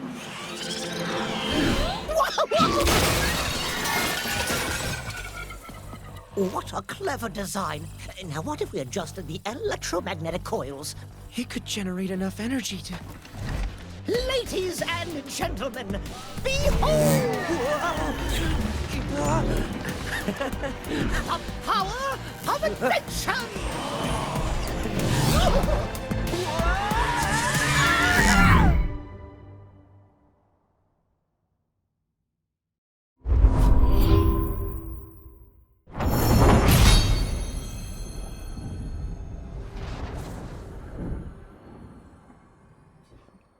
Welcome back to the OCS. My name is Skimmy, and I am joined alongside here by Jubes as we kick it off with now game number 3 of the night. It is the RMIT Redbacks taking on Pentanet.GG Rise, who off the back of last week, their debut, had a very strong performance really for me. You know, Luch came in, smashed it on the Karma. Piglet, very impressive performance on the Ezreal. Crazy as the support, as the Nautilus. You know, he was soaking up every single skill shot, always hard engaging, did not care about his KDA at all. And that resulted in them just getting insane objective control, which, despite the goal differences between themselves and Legacy Genesis being very close, was enough for them to secure the victory. Yeah, I wish people described my career like that, Skimmy. He just soaked up a lot of damage, absorbed a lot of skill shots, and didn't care about his KDA. Sometimes I think we're a little bit too kind, but you know, they got the dub, they got the job done. Piglet's Ezreal came up clutch in some of the late game team fights. But again, it's important to note that Zenk is playing today. So someone we haven't seen play yet in the marksman position. So, you know, question marks to fill. Yeah, like question marks around, you know, there's always pressure coming in when your team's off the back of a win and then you come in. And so, you know, automatically you have to win, right? Like, you don't want to be the first loss. You know, people perceive you to be the reason that you lost. So, big shoes to fill. Yep, can't afford to have a sloppy performance here, as they want to make themselves a household name, a player that doesn't want to disappear anytime soon. The same could really be said here for RMIT. Still keen to get themselves an all-important dub on the score sheet. They bit of a rough performance last week. That was because they went into Maximizer's Fiora, landed rocking and rolling with a level 1 gank, really, as he played the Malphite, fell behind 0-6, wasn't able to do anything in that matchup, and even Chungy there taking the Lucian into his Syndra wasn't able to accrue a big enough lead to make that matter either. So, going to be another big test for them to sort of showcase what they've got themselves prepared for. What they have ready to bring. I have sort of, soft confirmation that last week Chungy wanted to first pick Kai'Sa, and they banned it. So, be interesting to see. Themselves. Yeah, it'd be interesting to see if Chungy does rip out the marksman mid lane, but nevertheless, Ezreal was first picked. I don't know if they'll be running double marksman composition, but stranger things have happened. I should say the Ezreal is locked in there, still leaving up everybody else, despite the Varus being taken away, which means we will be still sticking to the ADC priority. Pentanet now hovering the Misfortune as their response. Yeah, we haven't seen a lot of Misfortune priority coming out of these OCS teams, right? It's something that was, you know, prioritized quite heavily in the Oceanic Pro League, but yeah, it's being slipped through. There's bigger priority on the Aphelioses, on the Ezreals, and Misfortune kind of just, you know, the forgotten one. MF Yuumi lane, though. Yuumi. That's going to be frustrating, especially if the bullet bounce can come online as well. Really going to put the Ezreal in a weaker space than he can be. Well, yeah, bullet bounce come online. Bullet bounce into Yuumi poke is definitely a hard lane. We'll see if, you know, RMIT match it with another range mage support, or if they go for the hard engage. Thresh for me, yeah, but you know, it's you're opening the lane up to being just a skill check, in the sense that, like, you know, it's not, if RMIT doesn't land their abilities, and even then, if they land and don't follow up with a kill, this lane is just going to get progressively worse for them. And It's always. But do you think there's an argument that could be made? You know, if you match it, you know, Enchanter to Enchanter, yes, you survive the laning phase, but regardless, in the end, you know, Yuumi is still going to outscale you. Well, I wouldn't match it with Enchanter, and so the counters historically for Yuumi have been the hard engage champs, right? But like again, I talk about this all the time. But imagine you pick Nautilus, right? Your soul engage tool isn't your hook, so you can open with ultimate. Thresh can like open with Flash Flay, but every now and then, but that's every 5 minutes and doesn't even necessarily mean you're going to hit the hook because they also have Flash. So the reason Thresh is, you know, a lot harder to execute is because the one, you know, engage tool or the one thing you have in lane is the hook and it has to land. So like you're saying, for us to win this lane, I have to land hook, not you know, other champs that have more reliable forms of CC. It's not a reliable form. I'm wondering if there's a world in which they're saying, look, you know, it is going to be a skill check here for us in this bottom lane, but this will then cater to what we're trying to achieve as a team come the grouping shenanigans, so be it. Whether or not that is what they're catering towards, as they've locked in the Graves as well, so they want to make sure that they have some aggression and some get out of jail free cards. They'll definitely need it, given the fact that we're going into a Cassiopeia as well, so you get turned to stone and then a whole bunch of bullets come your way. Not to mention you can get locked in place. There is a AoE connection definitely online here for Pentanet. Yeah, well, they've already banned out, you know, one of the Cassio counters, which is Syndra, and then, you know, Pentanet have had their bans, which is Yasuo and LeBlanc. So very comfortable coming into this matchup with the majority of the bans being targeted at the mid lane. The only one I could think of, and it's not even like terrible, is Orianna. But, you know, I know Chungi, and Chungi does like these like high APM, high outplay, you know, champions. So I'm not going to be so sure if he does lock in the Orianna, but that's the one that I'm thinking. Well, regardless, Echo will be their priority here. Going to get him a solid diving attempt, and someone else that can provide a lot of annoyance amongst their ranks. Yeah, and so this is the info I received from the man himself, is Kai'Sa being his pocket pick. Yep, there you go. Okay, there it is. But you know what? It wouldn't surprise me if Ezreal went mid. Like, and it's just a double AD flex. Like, you know, Ezreal, whatever they perceive to be the better matchup into Cassio, I can't say I've seen these matchups play out. I'm not sure who wins, but yeah, they have to follow this up now with a tank top. You can't play a 3 marksman composition and not have a tank top laner. Otherwise you can never fight. Yeah, and we've seen it happen before where it looks a little bit scuffed with their engage attempts. So the ability for them to have the Maokai now online, going to give them at least an option of, you know, putting their opponents back and having an ability to counter-engage everything that's going to be thrown their way, because if they lock in the Shen, well, they have everything about pressing are deleting and destroying. So Pentanet right now definitely showcasing that, especially in the bottom lane anyway, they have a source of frustration that they can skill check, but once it comes to level 6, you start to get a little bit concerned about forcing those fights, not to mention teleports. Shen stand United's going to be pretty convincing if they find a fight that it is a win condition for them. Yeah, RMIT's composition I think is really hard to execute. They're very squishy. They have, I guess, some form of a clear front to back when you consider Maokai being in front, but even then, like, you know, the jungle Graves as well. I'm having trouble seeing their win conditions, if I'm being completely honest, right? Like, for me, the game has to devolve in some form of chaos, and the marksmen have to pick up kills early, which, you know, potentially can happen. This is why they have the Graves, can just look to invade and permanently skirmish. Whereas, like, you look at the Pentanet's composition, Shen top lane for the teleport, with the Shen ultimate plays down bot lane. Echo at level 6 is able to tank tower as well, coming through with his ultimate. So, you know, Pentanet's comp is far more well-rounded, if you ask me, and in terms of ease of execution as well. But not to say that, you know, I see the angles in which RMIT can win the game. So it does look like Chungi is going to be the one to play his coveted pick there of the Kai'Sa mid lane into a Cassiopeia, which we've seen, you know, pre-tier, pre-blue buff especially, is wanting to hold their own but not wanting to do anything too aggressive. We've seen situations also when they can get themselves, 2-3 kills and hit that mid-game spike, 5 minutes in. So I want to see really how this matchup works, because as you said, I've never seen it either. Quite curious to see really if there is that comfort, knowing what he's into, how he's going to respond to here. There used to be a really niche Cassio counter pick that was Kog'Maw. Kog'Maw back in the day, this was going back like to season 8 now, maybe season 8. Cassio was like a very, you know, prominent pick into Corki and things like that. And then people would draft Kog'Maw, pretend it's going to ADC and put it mid lane because Kog'Maw's itemization and just kit in general dealt really well with Corki. So with Cassio.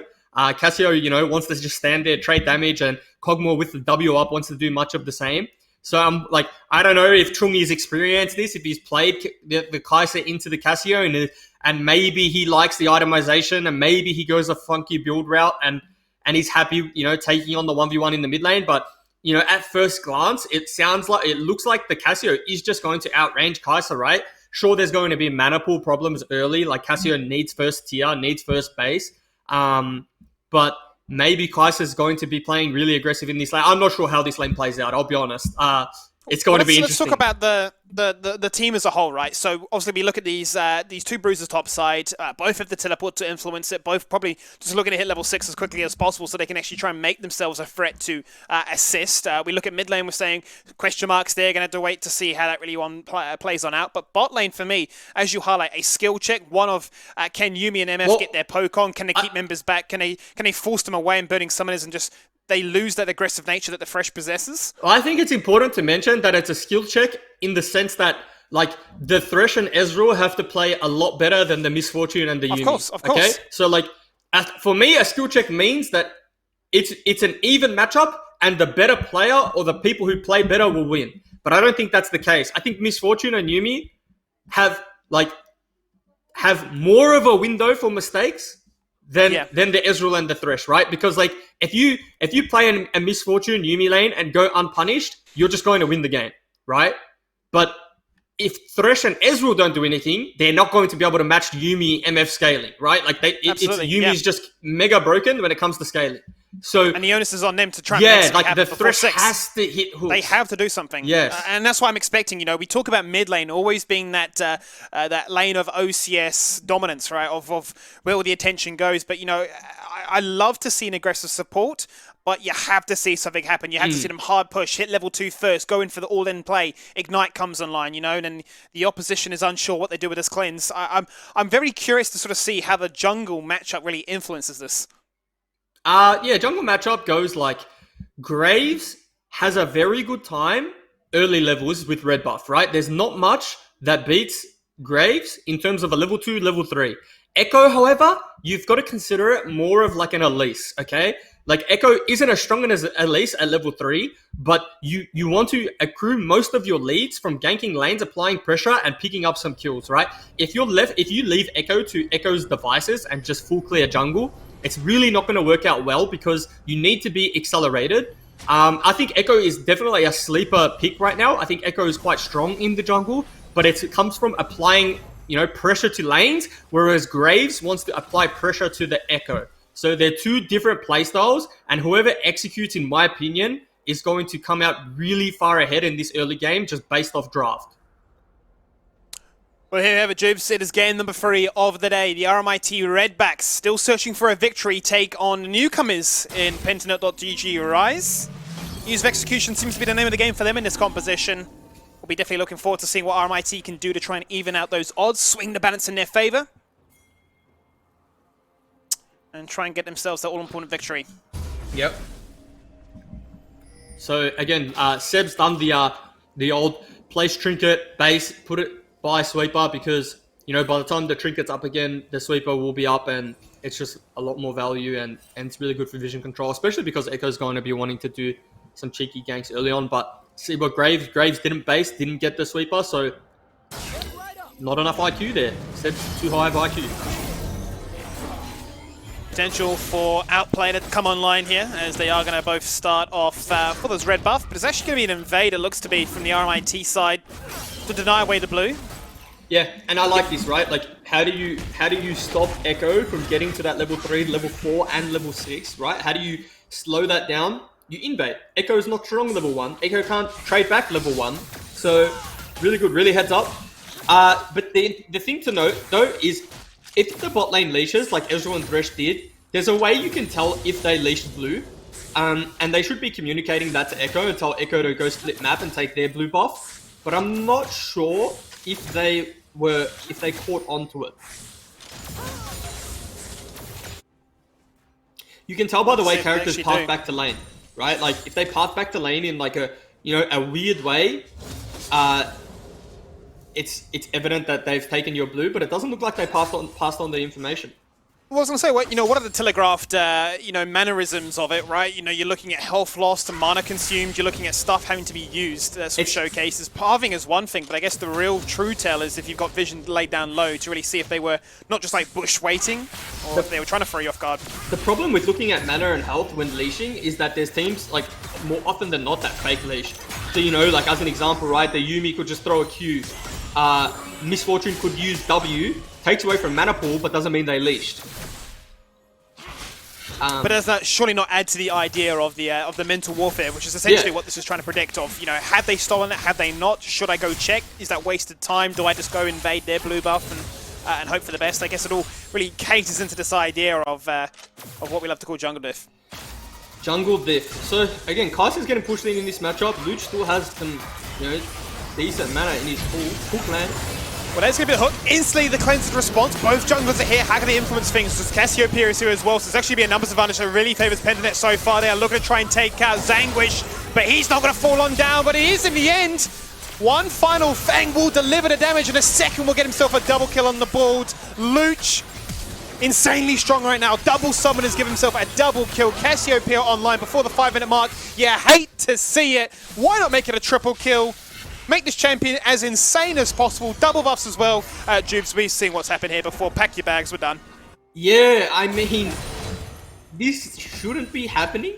Like, you have Graves into Echo. You have you pick the Thresh into the Yuumi, right? Like, these are all matchups they opted in for, and arguably where they are strongest, right? This is arguably where they are strongest. So seeing how this skirmish plays out, Graves with no red buff, Echo with red. They engage on each other. Nice little engage onto the Ezreal, but look at the disengage and the Yuumi healing coming through, right? If you have extended fights like this and don't end it quickly, Yuumi is just going to take over. And that's what we see here. Yuumi just consistently topping people up, getting some poke down, jumping into the correct members. And you're also fighting at a summoner spell disadvantage. And again, what we saw. Chimmy just decided he's going to trade his life for another kill. But yeah, scary times if you're RMIT.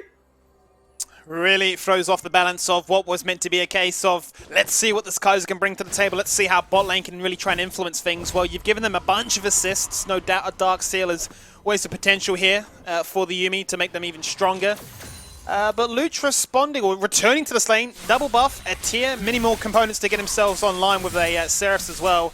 Yeah, my heart sinks a little bit here. We might not get a full display of what this Chungy pocket pick can do. Well, but the problem with Cassio and giving her kills early is she can go base, get the early tier, and whilst most champions don't function that well with the tier, and what I mean by that is like, a tier is not a ramp up in damage, right? Like, Ezreal gets a tier. Actually, Ezreal isn't doing more damage, but Cassio indirectly with tier is doing more damage because she doesn't go and her base damage is just so high if she hits her miasma or her, her Q, initial poison, that the tier acts as like an indirect damage buff.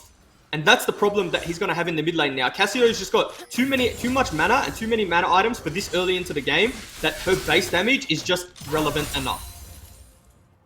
You're seeing how much those Fangs were hurting when they were landing, but it's going to be the response from RMIT right now. Try and showcase what they can do. Stand United comes online because Shen is level 6. They burn out that cooldown. Now the response as a second attempt goes on out. They're not going to actually get the Flay to try and turn things around here. Now taking 2 turret shots underneath the tower. Luch looking for a final Fang to secure the deal. But Pentanet respond in numbers. And RMIT, this early on, aren't able to tower dive.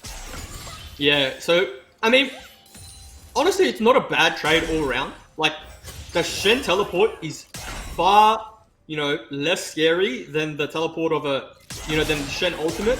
So if you're thinking about ultimate trades, maybe worth it, but Landon did miss a massive wave under his tower. He's, as you can see, like the EXP differential in top lane, Shen's been level 6 for a while. Maokai just tick 6 off that wave. We can see that in the CS in the top lane too. So I'm trying to be optimistic for RMIT to say that it wasn't that bad, but in reality, right, burning TP, getting nothing for it is always never a good trade. Oh, it hurts so much, to TP when your minion wave is there, you're already behind, you're letting the Shen get as accelerated as possible. You get very, very scared when a Shen becomes a nightmare to deal with. Not taking any damage, negating so much, which you will do, especially against many auto attackers that their opposition present. And Chungi's also opted in for the Cull. So look at this. Look at the difference in items. We have Tia, Pickaxe, Kaiser with Cull and Boots. To Lost Chapter, Tia, Doran's Ring. I mean, this Casio is just so far ahead right now. I don't doubt we'll see many more attempts go towards the mid lane to try and, utilize the fact that Luch does not have this flash online, whether or not they've timed it. If we're going to see Graves' path there once again, if they try to pick up the pieces and look to go elsewhere on the map, that could be a case of picking up Heralds, trying to break open the map and say, well, as long as Cassiopeia is not there, we can try and get ourselves built up in an economy in that regard too. I mean, bear in mind, the gold is still dead even between these two teams.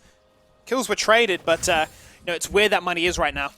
Yeah, I mean, it's never about, like, is the gold even? Because you can't look at it like that. You have to look at it as, like, in terms of compositions and champions. Yeah. You know, Yumi, Cassiopeia, Misfortune, Echo even, being even against, a Graves, Ezreal, Thresh. It's not the greatest scaling in terms of a front-to-back team composition, so we were really looking for RMIT to utilize these champions and utilize these picks early to pick up an early game gold lead, but hasn't happened yet. And saying that though, they're not in a terrible spot, right? Like, still got the Graves, looking for a gank in the mid lane. Yep, this is what we expect to see. Smokescreen will be sidestepped away from. That's going to be a beautiful little petrifying gaze. Lock 2 people in place. The taunt TP in, secures the kill. Sure is there when it matters. Second time is not the charm. The definition of insanity really coming back and haunting RMIT in their dreams. And this is just a follow-on from the skirmish we saw earlier in the mid lane, right? Maokai TP'd in, wasn't able to get a kill. Shen having the luxury of 2 TPs with his ultimate and, the teleport. So, really well played. Nice ultimate from Luch. Maybe a solo kill. Yeah, that is definitely damage. Just going to fall victim to the slow, ticking bleed, if you call it that. Bleed, it's basically bleeding. The poison is doing so much. Oh, true shot barrage. It could have been the comeback that Frost was so desperately looking for to find him a source of inspiration anywhere on their side of the map. But now that is Luch on cooldown again. Whether or not we're going to see this falls time and time again. Zanguish, repeat ganks. Yeah, I feel like they have to commit mid, right? They want this bounty. They need to get Kai'Sa. Kai'Sa hasn't played bad by any means, right? And Kai'Sa is not out of the game, but they really need this bounty. If Kai'Sa can get this bounty, it may stabilize mid lane, it may neutralize Luch, but until then, he's really a raid boss in the mid lane. Well, level 6 is online now for this bot duo, as all summoners are available there. So I'm expecting now to see a punch-on take place to try and get themselves back in the swing of things. And saying that, Ezreal's done a fantastic job of keeping that CS underneath his tower, able to accrue himself a bit of a lead as everything else seems to go pear-shaped elsewhere. But in saying that, Landon has done a fantastic job, despite burning his TP, to try and respond and match the Shen. He was down so much, but now he's actually in a driving seat. Yeah, Landon's done well to neutralize that lead. Shen still has the kill and even CS now, so you'd argue Shen's just a little bit up, but Maokai into Shen, it's not going to matter too much, right? Like, they're both playing for the team fights. Yeah. Echo, Parallel Converger comes down, just misses. Shen ulti on through, though. Sphere is not going to be the core right there. The taunt will do it, though. Final chapter will prevent anybody else trying to show their face in that shrub. And you can see that Pentanet, when grouped up, are just displaying so much strength. They press their ultimates, as you can see Luch not able to get that onto Graves as he turns his back around. But here comes the Nature's Grasp. Maybe now RMIT showcasing what they can do when they contest an objective. True Shot Barrage will not do too much, but that's what an AD can do when the bullet time comes out as a response. A shutdown is picked up, a flash forward as Zenk gets aggressive. Looking to try and find members that he can lock in place, get the bullet bounce across. The poke harass will be enough, and they may now just turn their attention back to where they were beforehand. Yeah, Pentanet are really proactive with using this Shen ulti. Every time it's off cooldown, they're trying to make a play with it. And this play was Echo going in, getting Shen into the fight, making the pick, ulting back because Echo was in danger, but, really well played from them. And then RMIT, they didn't want the fight to be over. They're the ones that chased into the ramp, into a fully channeled bullet time from Zenk. So, really well skirmished, I guess, from Pentanet. Definitely, Shaw's got no ultimate anxiety. Very keen to use it on cooldown. Yeah, he's very proactive with it. Very proactive. Very much a case of, look, I want to fight, we can fight, they're behind, we want to make it sort of stay that way. If they try and contest us at any opportunity, it's never going to happen. Wash being Very adventurous. Would have loved to have seen that hook steal it away, but Seb does not miss those. As Zanguish looks to trade things out, so as you can pick up the Dragon, yeah, we will pick up the Herald. Pentanet are very happy to like sack CS and skirmish and fight because I think they're confident enough that they'll win those skirmishes. They make the right calls, you know. So even if like there's a wave under their turret, you know, MF Yuumi still rotate to the play, and I think that's why we see a little bit of the CS lead. Like they're down 15 CS, but they rotated to that play at ramp. You know, I guess they value picking up the kill, then picking up that 15 CS, but it's working for them so far. That it is right now, as the gold lead starts to continue to build. 1k in Pentanet's favor so far. Archangels has been completed. You can see it went from a couple of hundred to around about 800 now between both these mid laners. That's where the majority of the gold is shared. That's Isn't it funny that Graves... been. Isn't it funny that Graves is 032, Echo 014, but Graves is up gold? It's a little bit meme, isn't it? Yeah. But I mean, across the board, right? Look at the mid lane difference, 700 gold. But Cassio, compare Cassio to Ezreal, 1300. Cassio is absolutely going to shred.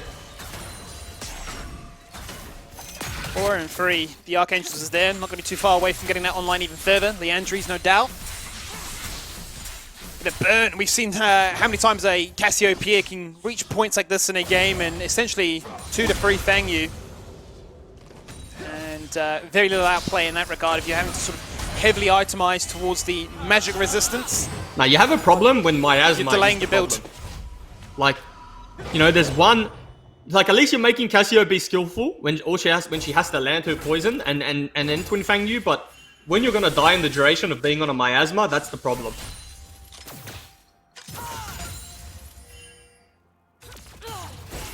See multiple pings on the minimap right now as Pentanet go hunting. You know, try and vision deny as much as they can, make sure that Zanguish is never available to show his face on this side of the map. And speaking of, he is trying to make something happen right now.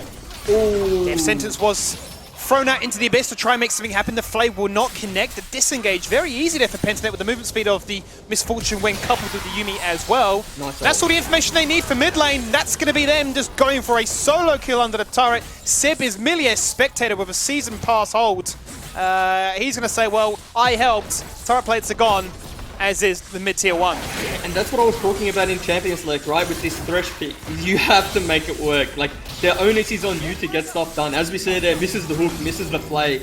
And then, you know, Graves showing in bot lane means they're safe to dive mid lane, and really good punish from Pentanet yet again. In saying that though, gold differential, not bad. They're only down about, you know, 1,000 gold, give or take, and they have double mana immune stacking up, so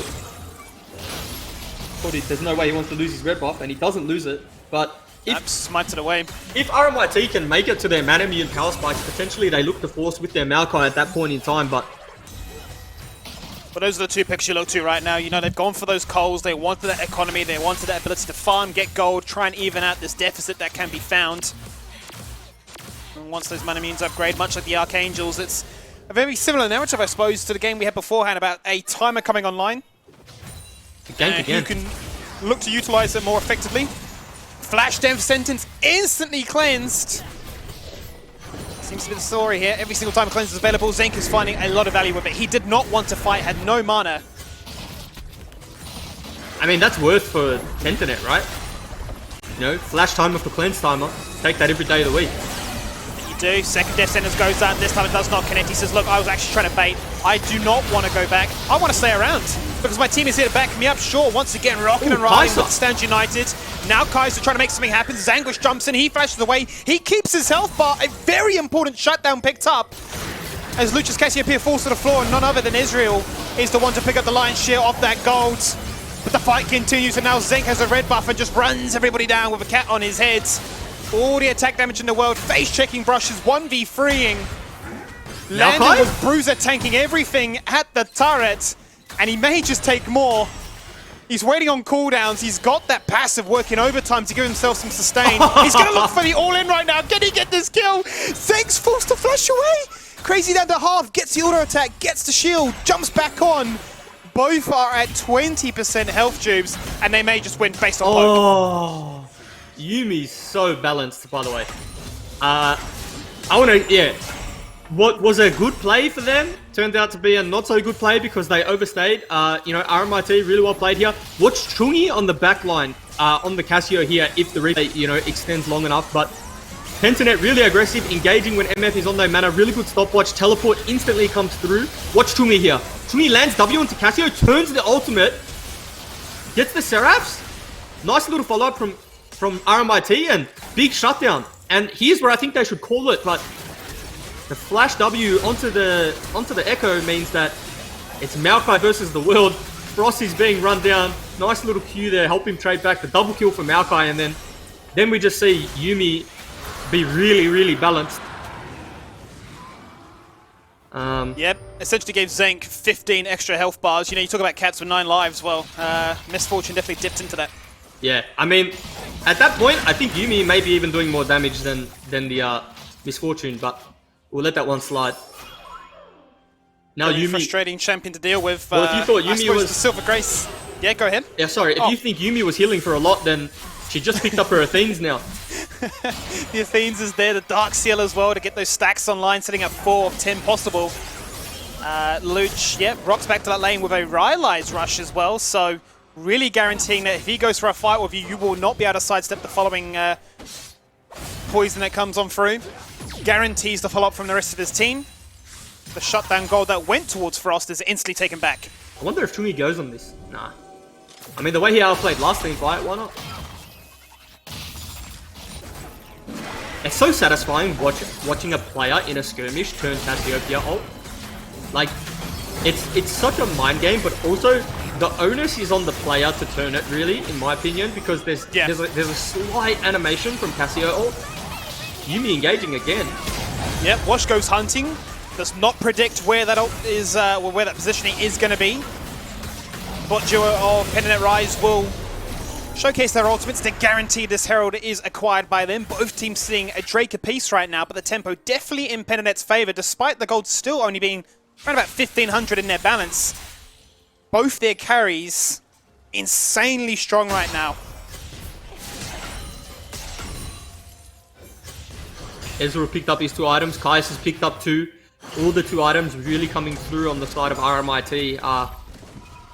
You know, Misfortune's build path a little bit more expensive. Doesn't have the Essence Reaver and Infinity Edge. So if there was ever a window in which RMIT can really win a fight, it's probably now. So they should be looking to get priority in mid-wave, get priority in some of their lanes, move that into some vision, and start contesting, you know, neutral objectives.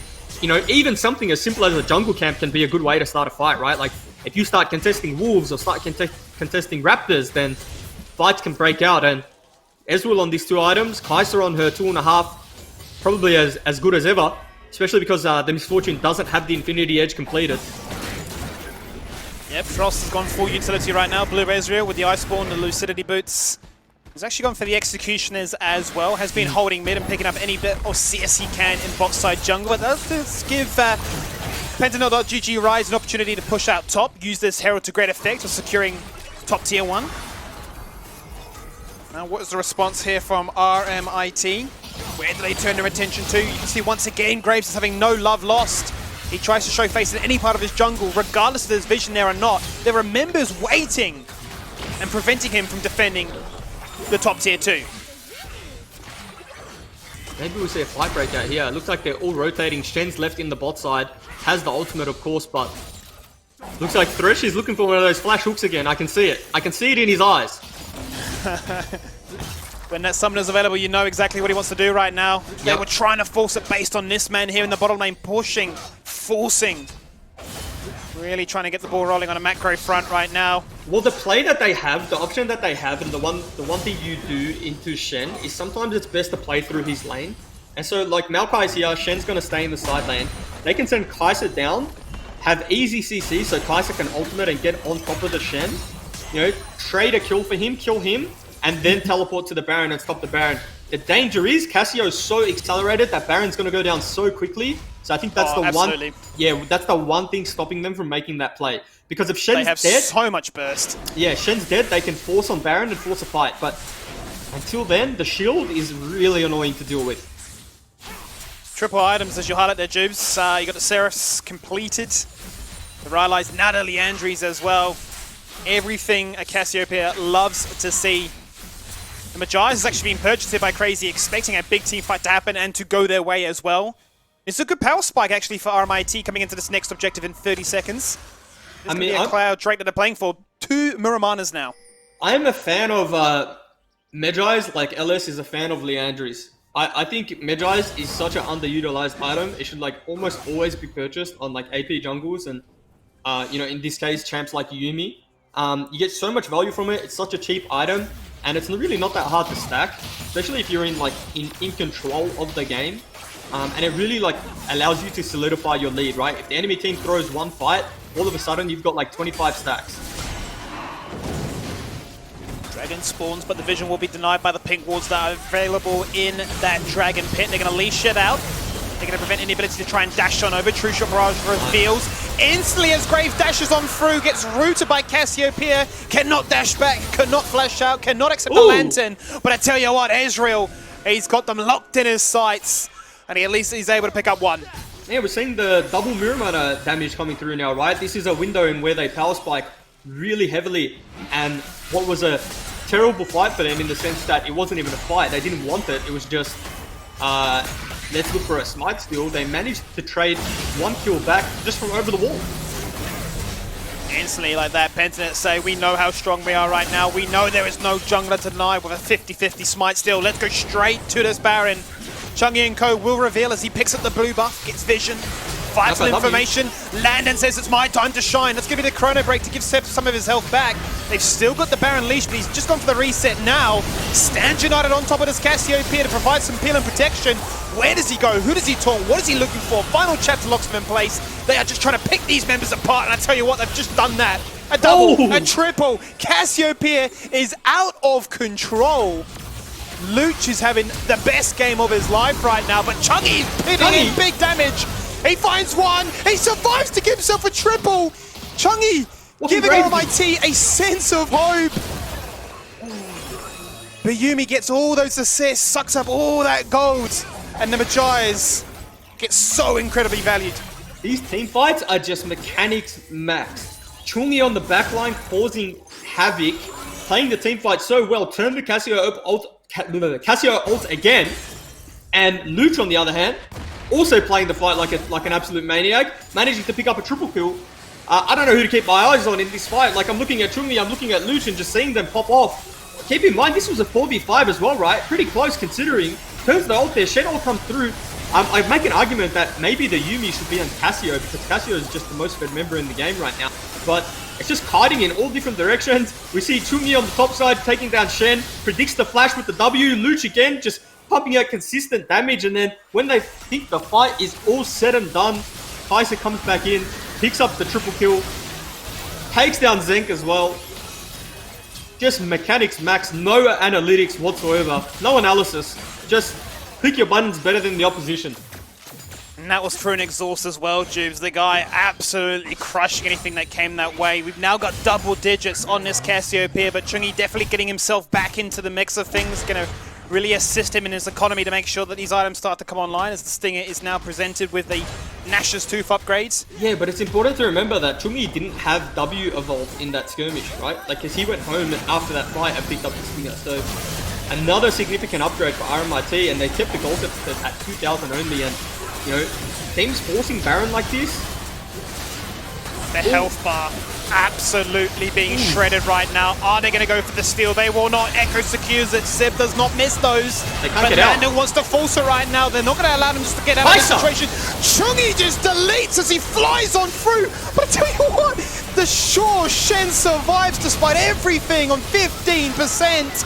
It's an they ace! Are clutching, but this could be the ace. As crazy as the last man standing, it doesn't matter. The marksman attack, and that's a Frost Quadra. This is what I was saying, like, Baron fights are never a good idea when you're in control of the game, right? Like, what's the rush? There's no danger in them being outscaled, but RMIT, you know, they're not going to give that Baron away for free, so they do contest, they burn the teleports to get there, and they play that team fight really well. Landon just sitting in the front line, tanking for his triple ADC team composition, the hooks coming through for Watch landing when they needed. Now, the dangerous part about that was Pentanet didn't have any flashes to get out of the pit, right? You know, alternate universe, they have flashes up, they flash out, keep the Baron. But as this Baron goes down, Ezreal just massive poke onto Zenk. Yuumi having to heal Zenk instead. Bullet time only onto one member. Assassination coming in from Chungi. And Ezreal just flinging skill shots. It's basically a mini game here for Ezreal. Frost. How many can you land? Just keep going. Takes down all of them. That's the joy of a CDR. Ezreal started really from that dragon beforehand, the snipe onto shore, and he guarantees it now by going for the second attempt on the Baron. This is the new build that we're starting to see as well, Juves, with the Death Stance coming online. All about that backline peel, protection, and sustainment, which really you need when you're going into a Yuumi. I'll be honest, I'll be the first one to say that, you know, I wasn't a firm believer in this team composition coming out of RMIT. I thought it had not enough of a front line, didn't really have enough CC to be, you know, to be relevant, but they're proving me wrong with the way that they're team fighting and how well Chungi is playing these skirmishes, you know, even Frost as well. I mean, it's a really good team performance to turn around a team fight like that, so everyone's playing well and doing their job. Oh, being led by this man here on Landon. His Maokai just shows that he's not afraid of any situation. He will run into the Valley of Death and just say, it is our time to go. I've got everything that I need online. Sunfire, Abyssal, I'm burning towards the Bramble, everything to try and shut down this Yuumi. That Yuumi beforehand, mind you, had 18 stacks on the Magi's, nearly at peak power. Yeah, I mean, now 12, down to 12. 12 stacks is still more value than what it costs. Of course. So, you know, it's still there, still doing work. It's still relevant.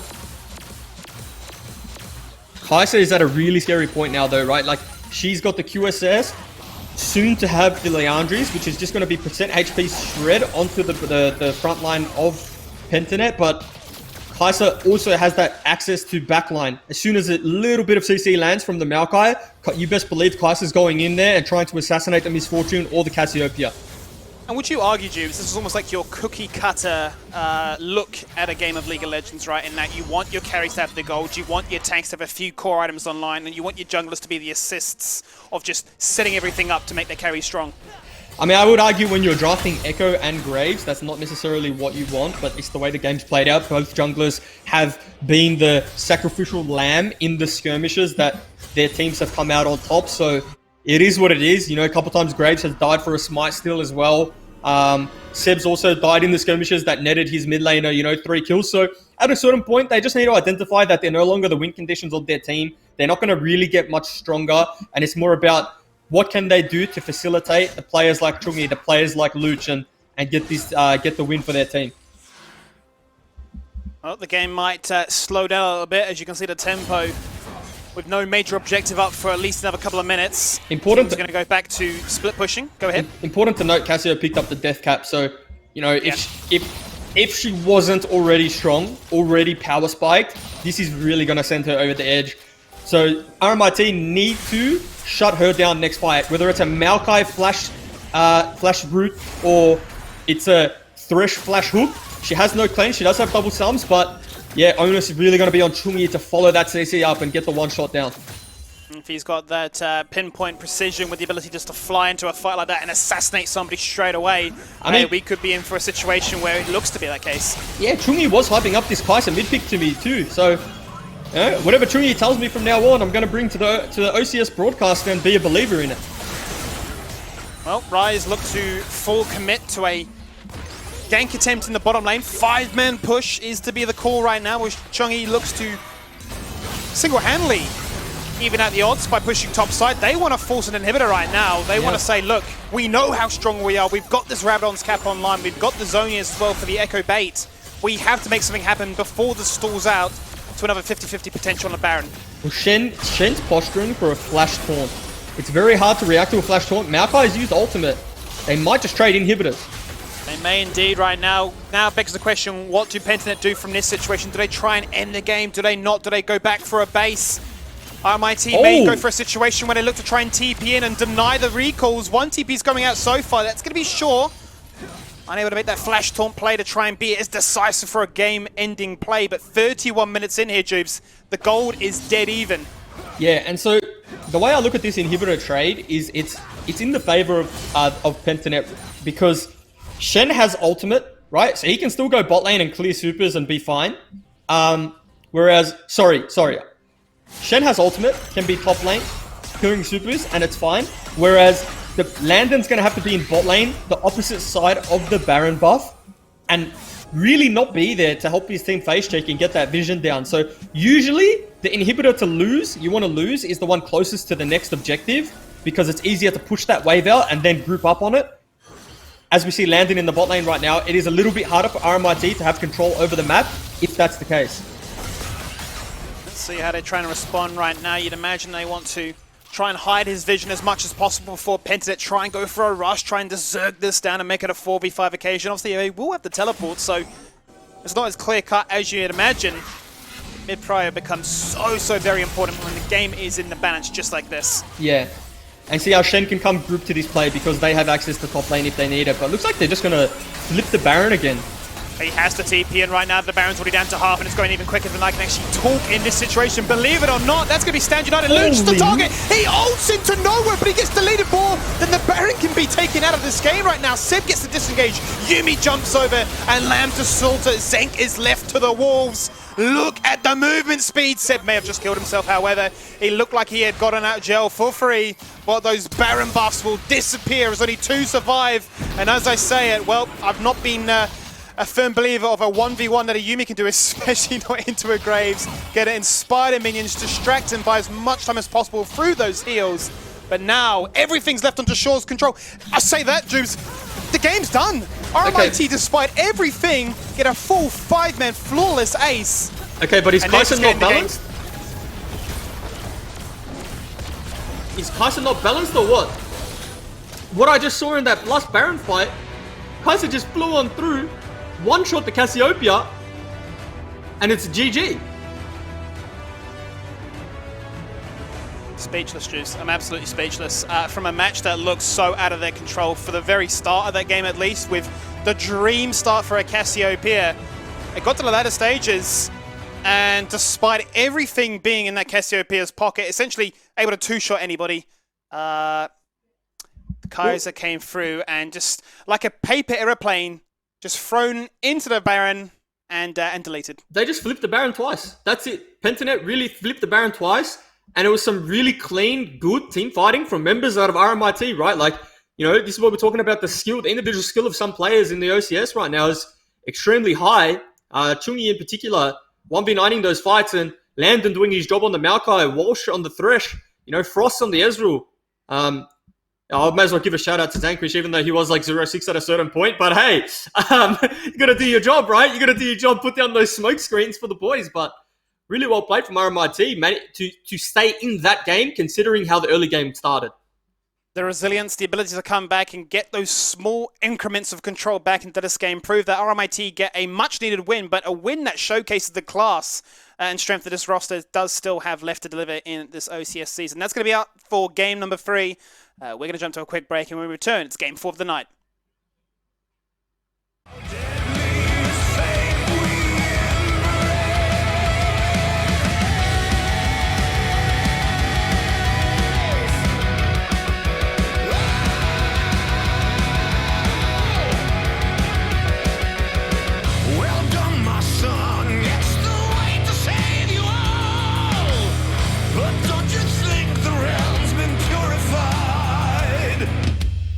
Creatures of darkness are still longing for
Welcome back as we get ourselves ready now for game number 4. And if anything really was to be really taken away as a lesson from game number 3, it's not over till it's over. You know, the 15-minute FF button definitely was not available for these two teams to use their Jubes, and it proved to pay off big time for them. Yeah, I mean, it felt like the game was really out of their control at a certain point, especially when the Casio was so far accelerated for the in terms of game state. But they managed to only keep the gold deficit at 2k or 3k at all times while they were stacking their mirror manners. And once they came online, it was just, consistent damage, consistent poke, and they mind controlled them to start neutral objectives every time while they were able to just land significant poke and ultimately wipe them. It was a crazy situation that really showcased that despite how far ahead your carry players could be, at the end of the day, they are still mortal, right? You had this Cassiopeia that could literally delete anybody, but the same could be said for their health bar. They didn't go for the Zhonyas. They had no protection. The Yuumi and the Shen seemed to be protecting elsewhere. Cassiopeia was kind of left to their own device to really carry, and by that last Baron fight, the ult hit nothing. Their health bar evaporated. Yeah, I think what it says is you can be fed, but once it comes to competitive play, then all that matters is you play the team fights correctly, right? You have to play team fights correctly. Gold lead doesn't matter, or your relevant strength doesn't matter if you're not setting up around neutral objectives the right way, if you're not playing the game out the way that your composition is meant to play out, and they got punished for it. Well, let's jump into this next game, our game 4 of the night. It's going to be Chiefs Academy taking on Order's very own Academy. Two formidable organizations showcasing what they can do when they go toe-to-toe. Both currently sitting at 1-1. Now, that is their record. I think it's important to mention that this is Shinky's first game, and his team was giving him a little bit of a hazing. not helping him. They were, giving him a bit of stick. So, hey, look, you need that initiation, right? I'm sure a few people have got stories, even if not gaming related, maybe from professional jobs or university, whatever it may be. Oh, interestingly, they don't have Dragku in the mid lane now, unless Dragku's name changed all of a sudden. But Winterer is also a new face to this roster. It is, and that's something I wanted to touch on a little bit, because Dragku, not to say that they're being reliant on him, but he's definitely been a source of strength. His experience, his ability to hold his own. And definitely he's shown in week 1, obviously with the Corki performance, getting 25 kills like a madman. Week 2, then playing the All and showcasing, I've played this 15 million times, I know what I'm doing. For me, you take that out of the equation and you say, okay, big boots to fill. How does the rest of this roster now mold around that idea? Yeah, I mean, what do they do now, right? What's their identity? But I think we'll see them playing a lot more around Pado, or Pado more on those carry type of champions. As we see Order Academy ban out his Nidalee, he is quite a good Nidalee player, Pado. And yeah, Chiefs Academy have been known for the first pick on, and they're going for that again. Elo very comfortable on that in the top lane. Yeah, proved wonders when they did lock it in. And, bear in mind, Elo last week, right, was playing the Mordekaiser, and whilst his team went for the team fight, he just went for the end. He said, yeah. He had the on-hit. Care. Yeah, he's like, you guys are in fun. I'm playing on-hit Mordecai, so I'm just whacking the base. This game's done. I don't want to leave this to chance, especially after week 1 when we had a 50-minute game with 5 chances to end the game. I think he still had a bit of nightmares about that. Now, I really like this set pick coming on through. I know Takao is a very big set support player, so it would not surprise me at all if that's just picked and picked into the support role. I think it's a very... I'm not going to use the word OP, but I think it's a very strong pick right now. Anyone who asks me, how do I improve that support? How do I do this? How do I do that? I say, okay, well, first things first, just pick up set. The way Hex Flash works with Nimbus Cloak makes him a real, hard thing to deal with in lane. So, very good pick up with MF as well. You speak about Takao, how impressive was he when he first debuted this champion, right? Hex flashing on cooldown, putting fear into the heart of his opponents, basically saying, you can step up, you can put vision down, that's not going to stop me. Nowhere in this lane is safe. And you pair that with a Misfortune. Yes, they're going to go into an aggressive lane of its own right with the Aphelios and Nautilus, but I don't think that's going to detract too much away from his aggression. No. But, Nautilus, Aphelios in their own right have a lot of kill threat. But yeah, Wukong, is that Wukong locked in? That is a Wukong. I think Wukong again is another thing that we don't see much in the OCS. but it's definitely something that's really strong right now. The way Wukong works with Conqueror and his passive stacking up, combined with a little bit of healing, makes it very hard for tanks to deal with. And Wukong gives you like the kind of split push threat that you want, but also notoriously known for how Wukong team fights, right? Having double ultimate, double knockup. So I think it's a very good pick here, and so far, very nice draft from Auto Academy. Obviously, I'm a fan of both drafts. I think they're both very stable and both have good picks in the meta. And it felt like Wukong, especially with his rework with the double ultimate charge, went a little bit under the radar. You know, teams, especially in the OPL, talk about how strong it was. I think we had a week or two phase of teams saying, we need to ban this, we can't afford it to be picked. Then it kind of just fell out of the frame. And you highlight those points in particular. His passive Conqueror, insane ability to hold his own, not fall out of lane. But I guess there's always that question mark about what build he opts for. You know, the Blade of the Rune King option or still traditional Tiamat for the split push. As I suppose one of the things that he still does lack in a bit is very much relying on his cooldowns to try and push the wave. Well, he did get nerfed as well, and sometimes, you know, when champions get nerfed, they really get thrown out of the meta, right? It's like, oh, it's been nerfed too many times, I'm not playing it anymore. But I could count a lot of times where champions got nerfed, people stopped playing it, only to realize later they were still very strong. I think Wukong could be maybe in the same category. You know, I remember this happened with Zoe a long time ago. People thought Zoe wasn't that good anymore. I used to tell my mid laner, why are you playing Zoe? Zoe's not strong anymore. He's like, just trust me, let me pick it. Turns out Zoe was still really OP. So there's things like this that happen where sometimes people just think, you know, it's not worth playing it anymore. But yeah, we'll see how the Wukong goes this game. I think Blade of the Rune King is the best choice, especially because it's going to have double frontline. But Evelyn picked up for YCK. Well, there you have it. Evelyn are going to be locked in. They've definitely got a fair few amount of assassins. I'm going to really coin this pressure comp right now because, you know, any direction you turn, there's going to be many, many members in your face that are looking to really abuse you. I'm quite terrified. And on the flip side of that, we've seen Pardo. He's played the Lee Sin before. He played the Lee Sin into a Sejuani matchup. We wanted to see aggression at early start. We didn't really see it too much. The Sejuani got a bit of a free ticket to hit level 6, but then last week he went the Jarvan, a lot more proactive, felt a lot more comfortable. And speaking of that, Kanade last week, their support for the Chiefs, he was the one that played the Lulu. Now Shinky on his debut be sticking with the Lulu as well. Yeah, so it's a solo lane Nautilus, so it's a bit Doinby-S, sorry, which means like a bit of a push, wave, and roam. So very skirmish-heavy composition coming out of Chiefs Academy, right? You don't pick the Nautilus to go 10 CS per minute in lane and not fight. Now, the dangerous thing here is Auto Academy have locked in the Evelyn, who like notoriously needs level 6 to be relevant. And what's going to happen here is, oh, hang on a minute. Shinky's going Nautilus, Lulu's going into the mid lane. Seems like a bit of a blast of the past. We've seen definitely Nautilus mid. Okay, no, okay. They're just playing with us. I'm just waiting. I'm waiting until 20 seconds. I was going to say, I haven't seen this for many, many times, for many, many years, really, for seasons of old. But, well, there you go. Yeah.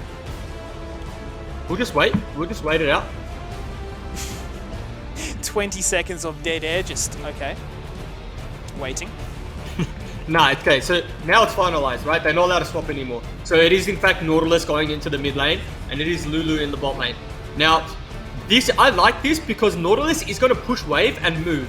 And so what Lee Sin wants to do, Lee Sin wants to find Evelyn, deny her level 6, whilst also, like, managing to get himself a lead. So if Lee Sin ever gets to kill, you know, Evelyn and slow Evelyn's jungle path down, then Chiefs are in for a real good time this game, and I think this is where that game swings. Be interesting to see how the action in bot lane really comes to a fruition, because, you know, you've definitely got two lanes or two duos that want to showcase what they can do, want to be aggressive, want to find their own edge and shut down the other. Because I feel like there's times where, you know, when you're an aggressive support, if you're coming out of lane rather dampened, you know, you want to be aggressive. How many times have we seen Takao jump into the back line, hold the attention of 3 members, cycle through not only Stone Plate, his grit with the Haymaker, and still survive for another 10 seconds and just buy so much time? I feel like there's a world in which aggressive supports fall behind, and then they go, oh, well, guess I'm just a ward bot now. I'll see what I can do, guys. Well, I think I want to see the set Misfortune coming out of lane with a lead. And you know what, I'm happy if they just trade flashes. So that's what I always talk about this with Nimbus Cloak, but like, what I want to see Set doing is flashing forward, burning his flash legitimately, even if he knows he can't kill them, but just forcing them to flash. Because you have Nimbus Cloak, you have Hex Flash. After that, it's a free kill. So want to see, you know, Evelyn pathing towards bot side. Of course, I'm not expecting Evelyn to, you know, spam gank or pick up any kills pre-6, but just a little hint of pressure, maybe force a summoner or two, will really set order up in this bot lane. Well, we speak about the bot lane being some action. Top lane, for the most part, should be the case of, well, Ornn, do your business. I'm really keen to see how this Wukong can come online. I'm really I want to see how Clovis can try and optimize this one. If he's going to be very proactive with the Evelynn to try and get the ball rolling, try and shut out the Ornn again and make sure that they have somebody that is insanely strong, that going to be very hard for them to match. It feels like, for the most part, we've had a lot of Bruiser shenanigans where split push becomes such a strong way of life that the opposition, unless they've really experienced it in scrims or sort of know to expect it, feel like they're put into a bit of a chokehold of, well, what do we do? Do we just go for this dragon? Do we go for the objective? Do we force a fight? Do we recall? Hey, hang on, our recalls are being cancelled, and it's all panic. But I think there's no particular team that has a clear or blatant 5v5 teamfight advantage. I think at different windows in the game, say 10 minutes or level 6 or level 10, level 11, there's teams they're teams that trade power spikes, right? And potentially win the 5v5. But I think in terms of, having one, I think it really comes down to who plays the fight better. Sometimes you have a draft versus a 1-3-1 comp. They can never really win a team fight, no matter how poorly they play it. But this game seems pretty fair, right? Like, Wukong gets a good flank, knocks up a few members, can potentially kill the Aphelios, then Chiefs run out of damage. On the other hand, Ornn gets off a good ult, follow that up with Nautilus, Order Academy are dead. So I like both compositions, and I think they're both going to be fighting for the same thing. They're both going to be trying to stack those dragons up early, obviously at Evelynn after level 6. But it'll just be a constant skirmish and constant fight for neutral objectives, in my opinion. And this is how both comps have drafted and how they'll play out. And speaking of the Nautilus, so I mean, it's come to life a little bit in recent times, as you highlight with the doing B kind of style. What really makes it so strong? Because obviously his passive is insane for lasting those minions, but what is it that makes it so it's viable into a sort of a contest of what is usually control mages? I mean, so Nautilus has really good CC, right? Obviously, everyone wants Nautilus to CC in the game if it's on your team, but it also has very good wave clear. So using your W combined with your E just perma pushes wave, because by the time, a lot of Nautiluses go Proto Belt. By the time you get Proto Belt, push that wave, you can just move. You can just go anywhere. So it's the fact that he's tanky, has a lot of CC, can push the wave, and skirmishes extremely well. Plus the base damage is there, right? The base damage on Nautilus early game, and even in mid game, is just far too high. And so that's why we see a lot of solo lane Nautilus. How many times have we seen people complain about supports needing to be nerfed? I mean, if you draft it back to a few years ago, supports definitely weren't able to hold their own, but now we've got situations where gank happens and they're picking up double kills and saying, yep. Support diff, by the way, so we'll see what happens when a Nautilus runs it through the mid lane. Game number 4 here, Chiefs Academy taking on order. Now, excuse me, we're only human, right? Yes. So we make mistakes sometimes. Uh-huh. Very rare, though, but we do. And so, important to note that we made a mistake. Well, I made a mistake. Shinky played in week 1. So Shinky is not a new player that was getting hazed. It was in fact Winterer that was getting hazed by his teammates. And so this is his first game on the Nautilus. Thought I'd clear that one up. What a statement it is for your first game as well, just coming with something completely different. I mean, first game, maybe a bit of nerves. Put him on something like Nautilus. I'm not trying to diminish the champion or the skill it takes to play Nautilus, but it is one of the easier mid lane champions to play, right? It's more about not playing the lane, it's more about pushing the wave and moving to play. So there's a lot of skill in being able to identify when to roam, where to roam, and what to do. But in terms of in micro and clicking your buttons, it is one of the easier mids to play, so very good to settle his nerves. Well, let's see how he does in this game. Game number 4 of the best of ones for today. Instantly, that's nice the action that we love to see here from Takao. Going to grab them in very early level 1. Going to force Bulu to burn through those potions. And those trades for Set are always worth, because Set has some of the highest HP regen in the game out of all champions. So just from not taking any trades, Takao is going to be able to heal up, but I might even see the root back again. Okay, that's a bit of a different trade, I'm going to say.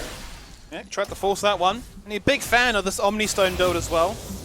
Likes to cycle through all the options available. Currently sitting on a Hell of Blades, as you can see. So some strong skirmishing potential if you can get the 1-2 with the fists to follow up the face breaker. Yeah, Set's really one of the only champs that use Omnistone. Set support, I should say. Yeah. You know, maybe TF sometimes, but I think that's a little bit kappa, but...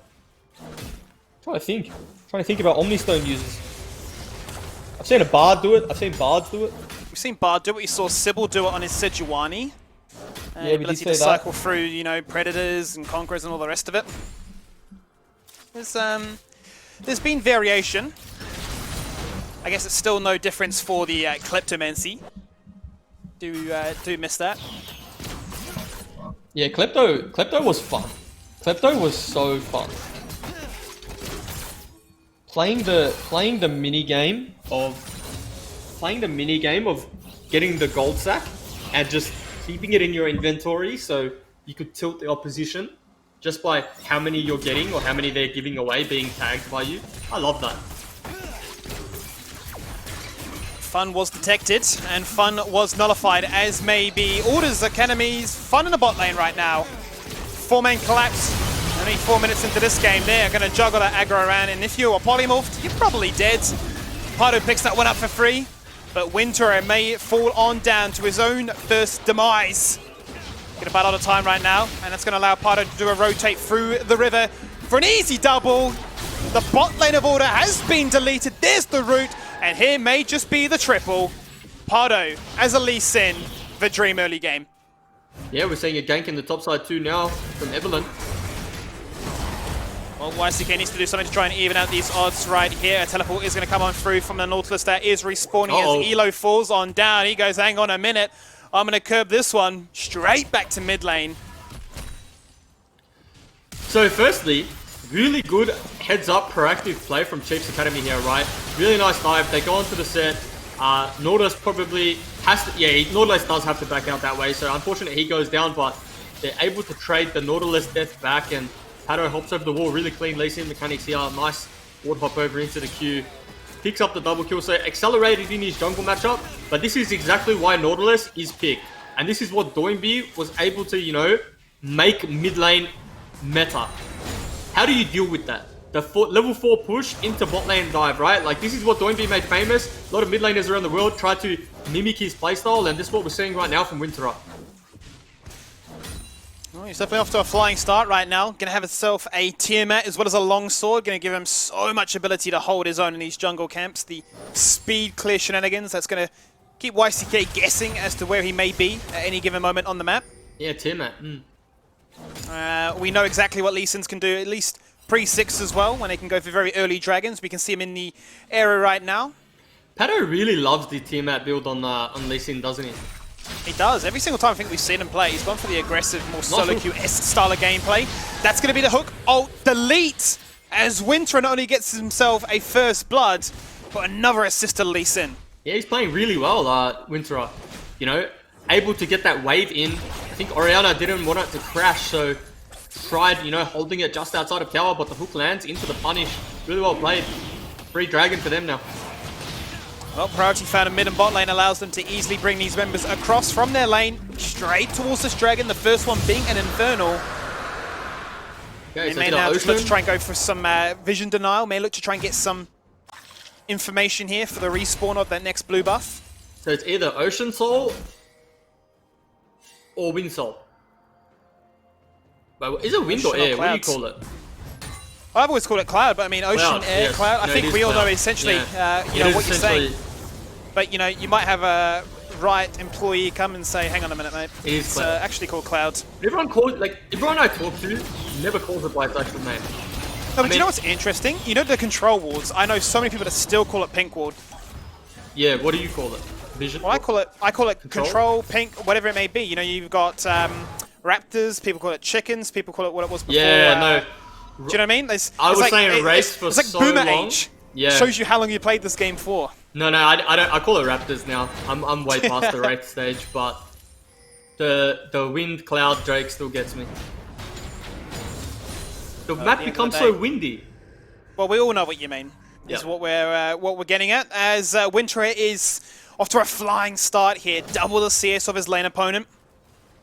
Really a source of strength for them right now.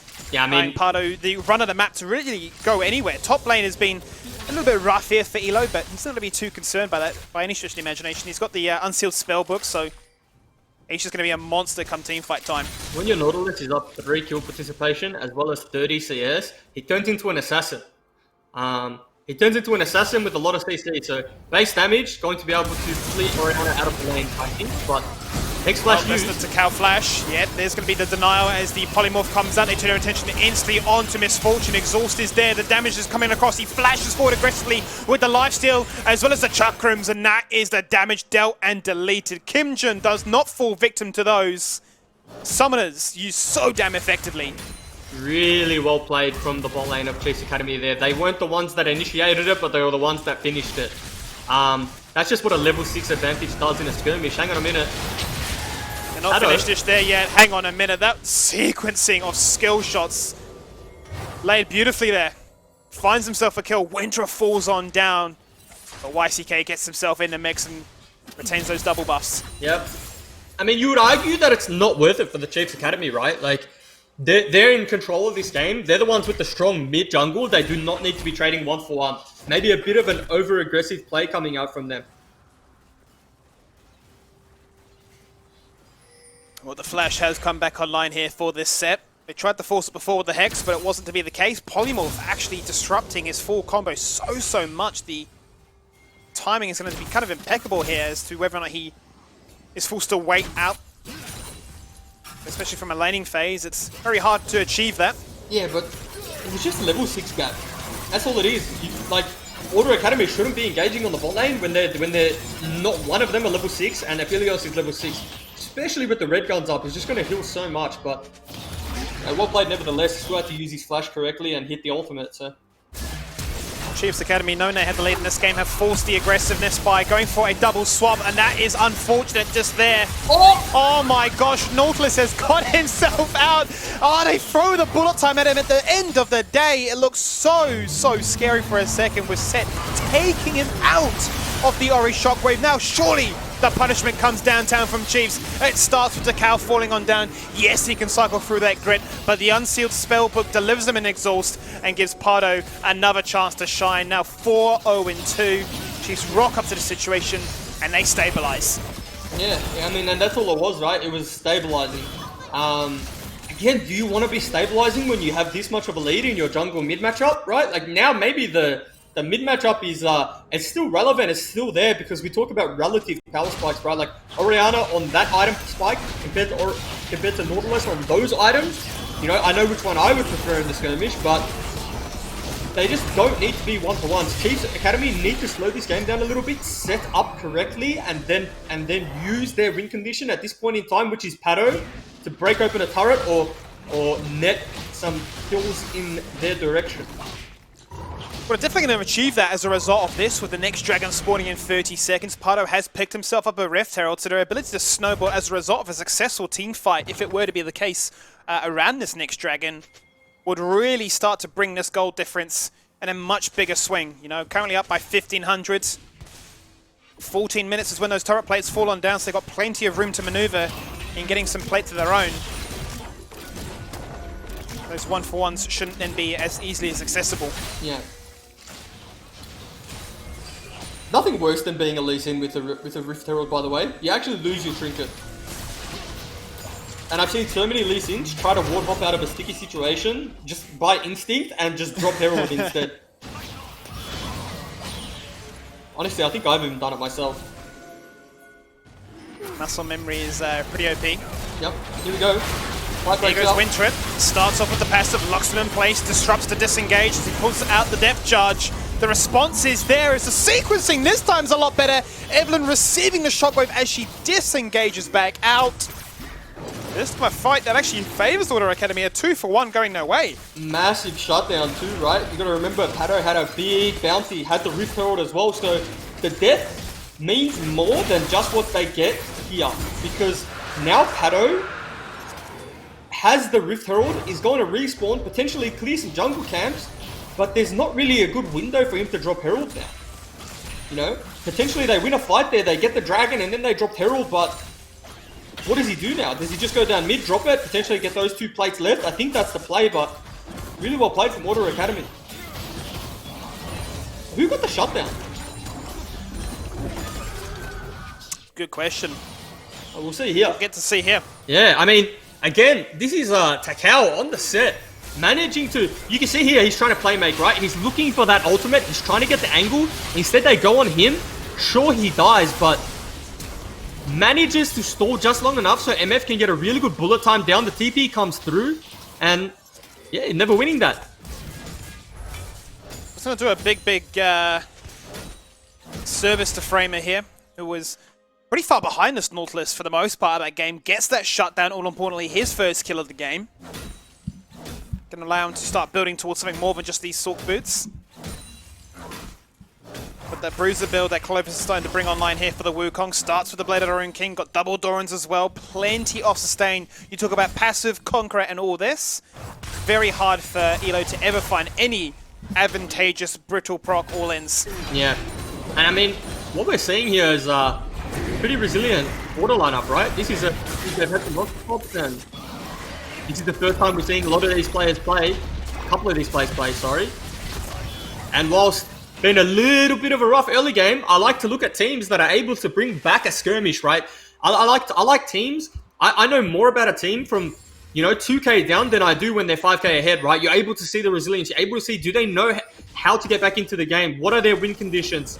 What do they need to do to stop Chiefs Academy from growing this gold lead? And so far, they've done a very good job.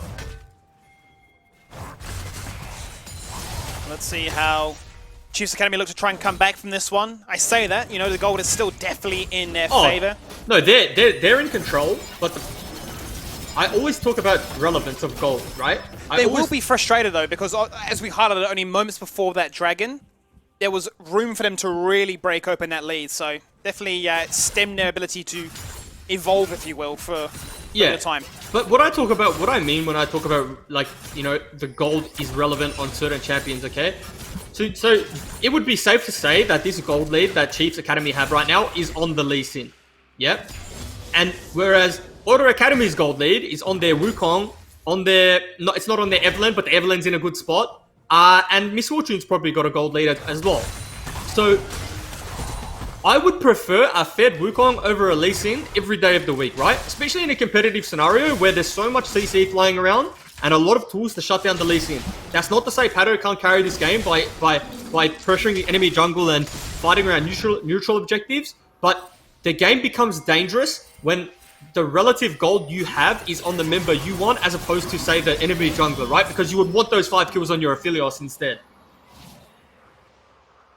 Well, now puts the burden of execution really into Pato's control as to how does he look to utilize this insane start to the game. He's got himself online with the Warrior. He's got himself still that Tiamat, no doubt building towards that Black Cleaver as well, a build he's definitely showcased us many times before. And one that should find, you know, maximum potential given the current standings. Yeah, I mean, you don't want to be fighting around this Lee Sin for the next 10 minutes. Nautilus caught again. As to how Order look to try and respond to this one. Nautilus goes hunting, buys time there with the stopwatch. The response is good. He flashes out, he receives the upgrades. He goes big, and he survives, but that was a flash from Shinky to ensure, as well as the heal coming out from Kimjin. So life support given his way as he goes wandering in the jungle and will not fall him down. Yeah, still a positive trade for Order Academy there, right? They burnt the Evelyn flash to go for the execute, but managed to get Lulu flash, Aphelios heal, Nautilus flash, and stopwatch. So again, Order Academy setting up vision, making picks, and stalling this game. We're going to see a fight at the Rift Herald, maybe. Keep in mind, Evelyn has no ultimate, neither does Set. Chiefs ult down. This one right now, Ornn jumps in, but it's not going to be without a 4-man Wukong knock-up. Shockwave finds one, and it prevents the rest of them from clapping on in. That's the wombo combo you love to see. Clovis completely undetected, jumping into the Baron pit, gets the flank, gets the wrap. And they now take that Rift Herald as well. Order, despite everything in this first 15 minutes, they are now the ones in the driving seat. Yeah, Clovis having a blinder, isn't he, Skimmy? And this was exactly what I was saying, though. Like, I would prefer my gold lead on my Wukong as opposed to my Lee Sin. Like, you know, Pato is a very good player. arguably the vocal point of this Chief Academy team, but you know, Lee Sin has its limitations, whereas Wukong right now in the current meta is a extremely strong champion and can turn team fights just like that. So well done to Clovis, managing to get himself a lead in laning phase, and nice team fight played out from the whole of Order Academy, really, right? Really nice Wukong ultimate. Shockwave lands too. Bullet time comes through on 4 or 5 members, so the synergy is there, although some of their first time playing together. Definitely would have looked to be the case right now, as these last few combos of their ultimates lapping together have been very impressive, and really shut down the ability for Chiefs to really mount a response. A lot of this starts from drawing them in off the Rift Herald first and foremost, feeling like they had the advantage with the Ornn ult, but then Clovis in the backline going completely undetected. That was through an exhaust as well, by the way. That was he got exhausted on the first channel of his ultimate, so good exhaust coming through from Shinky, but just season 10 balance doesn't really matter. Double kills in all the right places, both with Wukong and Orianna coming online. That's going to help them definitely get the item spots that they need to continue to keep up this pressure. But angry as they may be from what happened beforehand, they will turn their sights once again onto this man, who also possesses the Rift Herald itself, can just spin himself away to victory. Yeah, that's a really nice pressure gank. You know, they know now for the next couple of minutes, Wukong has no ultimate. That's the Hex Flash that we know and love that Takao can do. Combos that with the ultimate right now. Kimjin playing defense underneath his own tower, waiting for the rest of his team to aid and provide some sort of support. Elo coming in there with the Ornn ultimate will do just that as he lives to tell the tale. Wild Growth comes out, keeping Pardo alive, and ensuring that he is always a force to be reckoned with, but the Herald will be summoned, and mid-tier 1 will fall on down. Hashtag worth for Order Academy. Turret for, you know, -1 kill.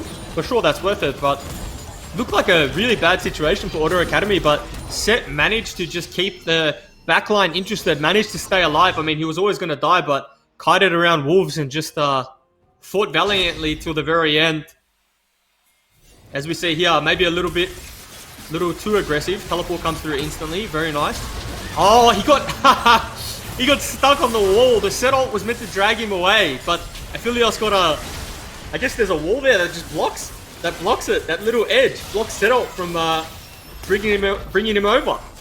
He got griefed by the game. It looked like their dupes. You could see the idea was to bring him back under the tower, back to his team to make it an easy kill and give himself an escape path, but in the end, he tanked the world and more.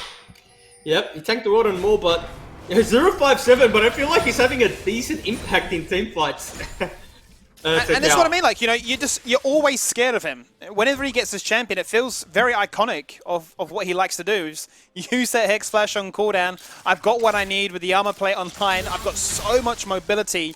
You just don't know where I may be. I'll always be looking to try and make this kind of plays happen. Yep. And so now Framer is even in CS. Has a bounty now. Got the hose, got the Void Staff. I mean, Order Academy are looking, well, they're actually up 200 gold now, so a bit of a 2k gold swing.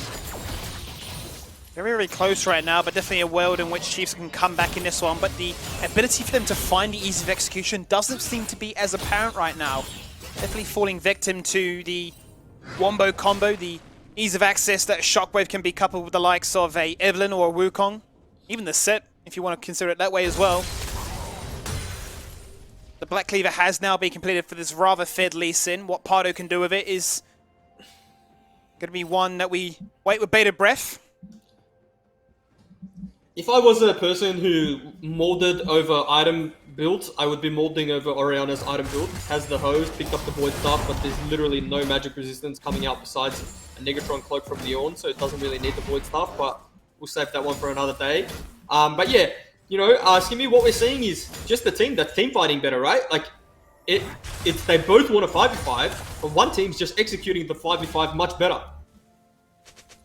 Definitely seems to be that way right now, and you can see that Chiefs continue to get, I want to say creative in terms of always looking to catch people out on these 1-3-1s. You can see that Pardo is always with a partner, waiting in the wings of a buddy to try and force those lane ganks out. At least make sure that the opposition know that he's still a threat to be reckoned with. Still got 100-0 somebody.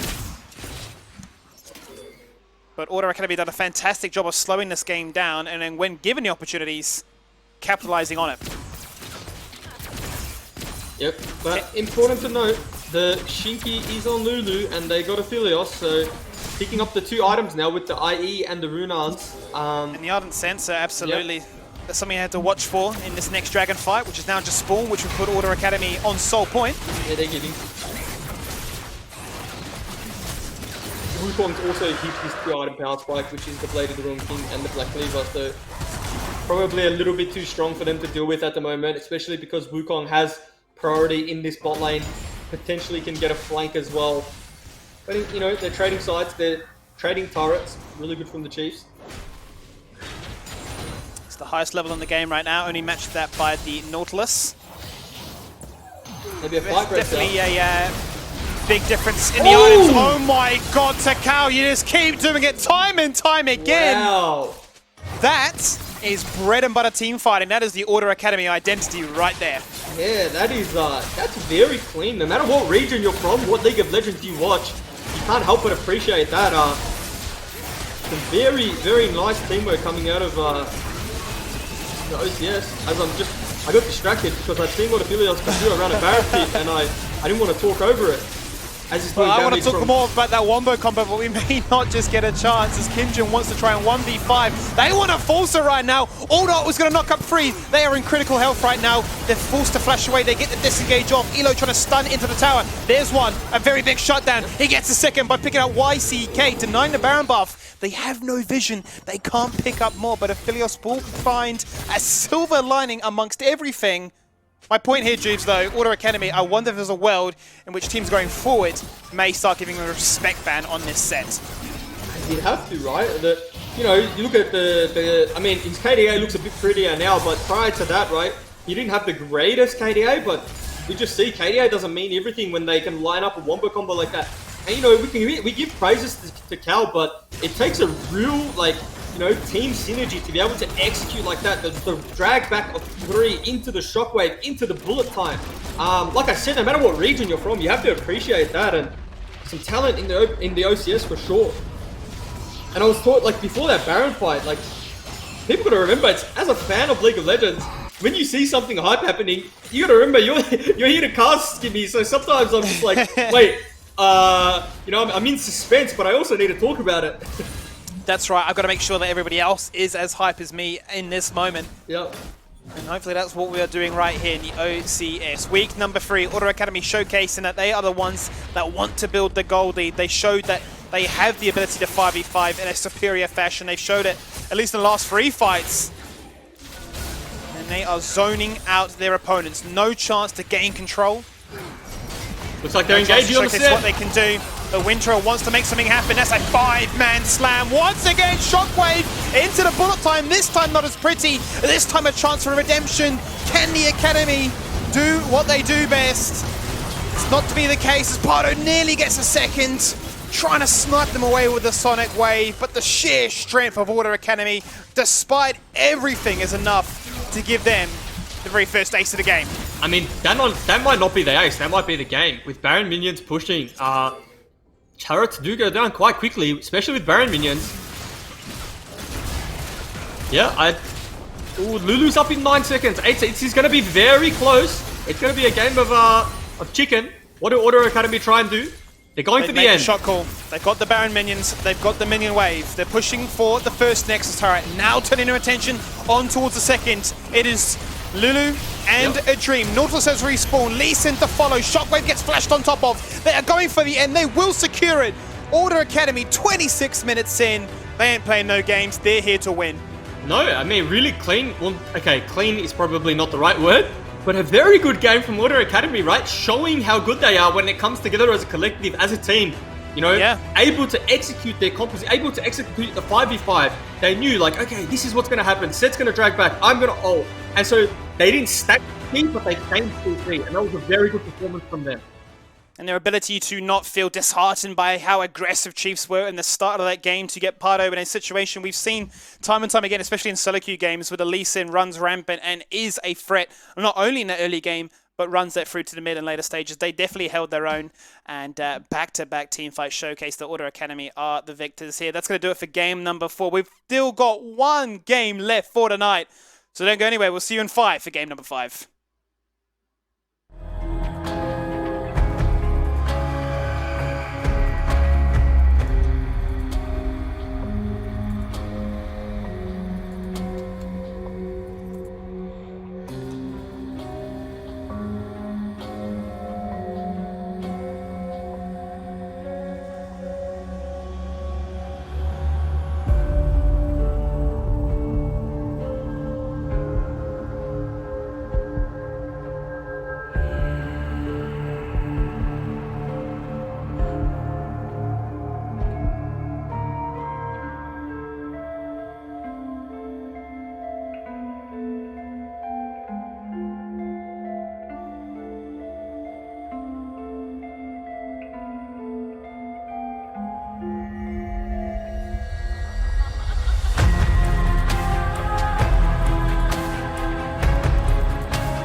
And here we are for the final time tonight of week number 3 of the OCS. It is game number 5 with Legacy Genesis taking on the QT Tigers that did have a bye last week. So they'll be definitely frothing at the bit to get themselves back in the action to showcase what they can do. A team that we've, I don't want to say worked out though, Juves, but definitely much like Mammoth and their ability to sort of suss out their identity, they've definitely sort of figured out their own too.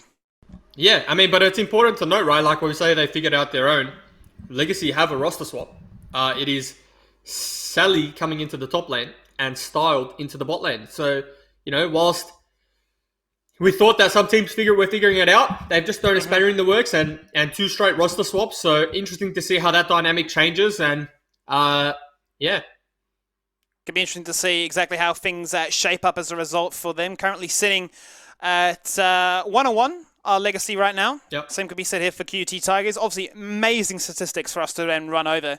Really not going to tell us too much in the opening few weeks here of the OCS. But I suppose from a standpoint of what we can discuss, we do know what the Tigers are about. We do know that they love to play topside jungle. They look to really get Nightfall online as quickly as possible. Tekka, a source of strength in the mid lane that can hold his own. And elsewhere, you know, you look at Eden and Akira. At times, it feels like they get left out of the discussion, but they definitely do their own as well. It just seems that there is a massive, massive preference for ganking top lane until it stops working for them. Well, they just do their job, right? And sometimes that's more important than having your, you know, your star player or the player that's name is always in the lights. You need the people to hold down the fort and just do their job in the bot. And for QUT, it's the people in the bot lane, Eden and Akira. Style and Nausicaa, though, important to note, they came over from Mammoth, so again with that OPL experience, you know, OPL bot lane into the OCS, got to be expecting big things from them. Buggy's had a few good weeks as well. Faulkner had some good games, and Sally's a newcomer as well, so big poppy player from what I've seen. Be interesting to see what he decides to pick up. Yeah, you definitely look at that bottom lane as a result of what their experience was for the first 5 weeks, I believe, of the OPL Split 1 this year. They definitely showcased what they could do, and they've never been any stranger to the idea of playing together. Definitely be looking towards them to have a big performance to get themselves online, and welcome in Sally here. There's lots of Aphelios priority this week in the OCS. Whilst the Hags have been the most successful pick in terms of winning games, obviously it's a perceived strength. These teams do scrim each other. They practice against each other, so you know, maybe it's the week of Aphelios popping off in scrims and having lots of priority. Hingubi with the Shaco hover is a notorious Shaco one trick in solo queue, so cheeky hover there. Was very cheeky. Are we going to call him Hingubi? Are we going back to high Hingubi? What are we saying? Nah. I know it was a big thing that annoyed Twitch chat last week. He said, look, you said it like this way in week 1. Now you're saying week 2. What's going on? Well, okay. If the man himself says, call me Hingubi, I'm gonna call him Hingubi. Because I went to his stream and I was like, hey man, like, are you high Ngubi now? Is that what we call you? High Ngubi? And he's just like, no. He's like, I hate when it's high Ngubi. It just sounds so bad. And he wanted to I think he said he wanted to name change to just Gooby, but it's just he'd prefer to just be called Hingubi. So I'm calling him locking Hingubi. it in. There you have. There's no ability now for anybody else to say otherwise. He will lock in that Kai, so we've seen what that pick can do already.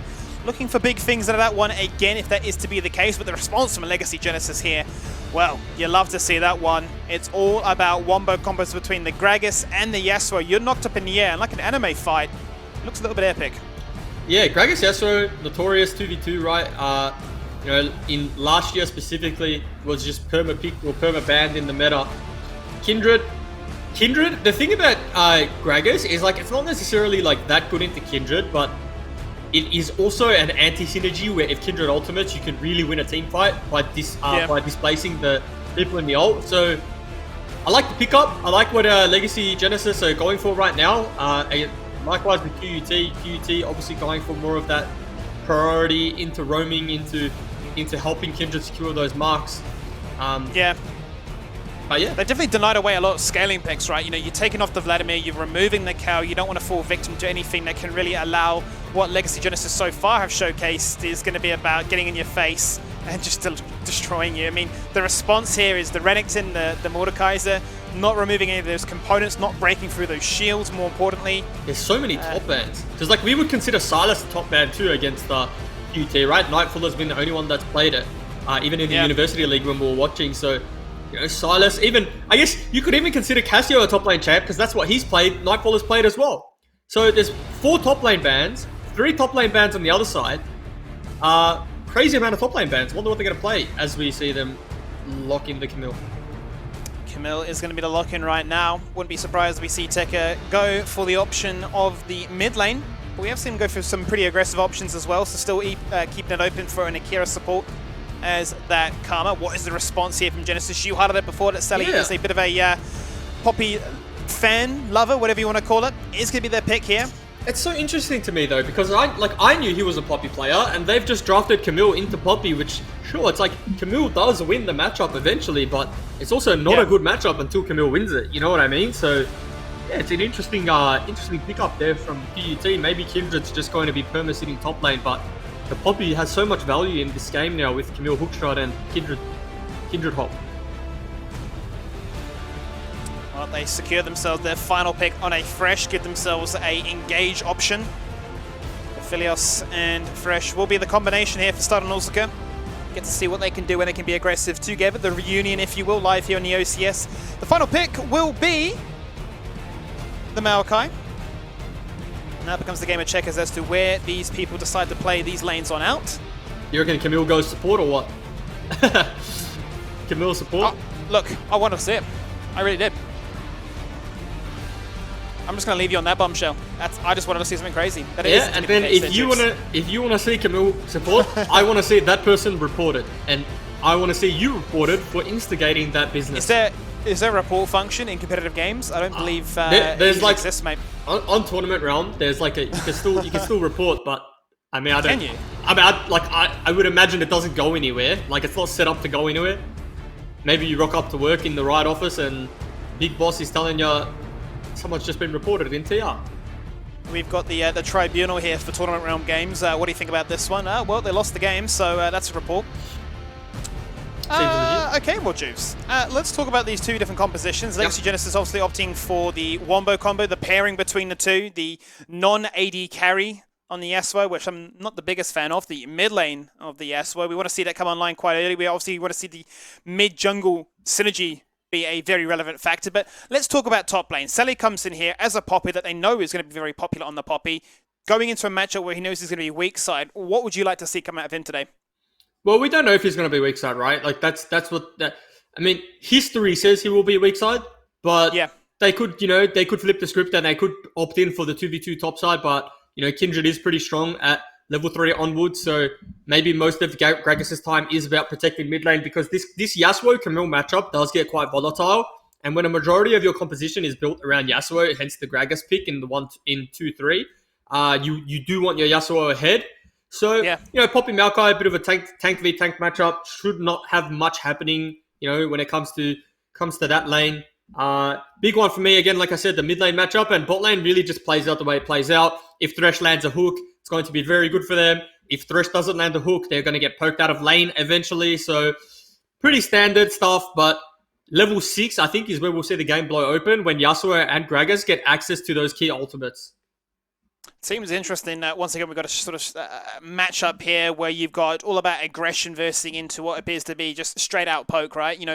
Put them in such a situation where they are too low to engage, you've won the lane just off that based alone, and sort of how far they can get themselves into a level 6 advantage that, your Lamb's Respite on the Kindred isn't just being flat out denied by the likes of a hook or a cast that comes out here from the Gragas. That could be a big turning point, as you highlighted during the draft. Well, it could be denied, but we talk about Gragas being some sort of an anti-synergy when it comes to like the Kindred ultimate, but it's important to remember Gragas is probably going to be initiating most fights with ult, and Yasuo will ult. So Lamb's Respite may have a lot of value in the sense that there'll be nothing to then displace them out of it. You know what I mean? So like, it's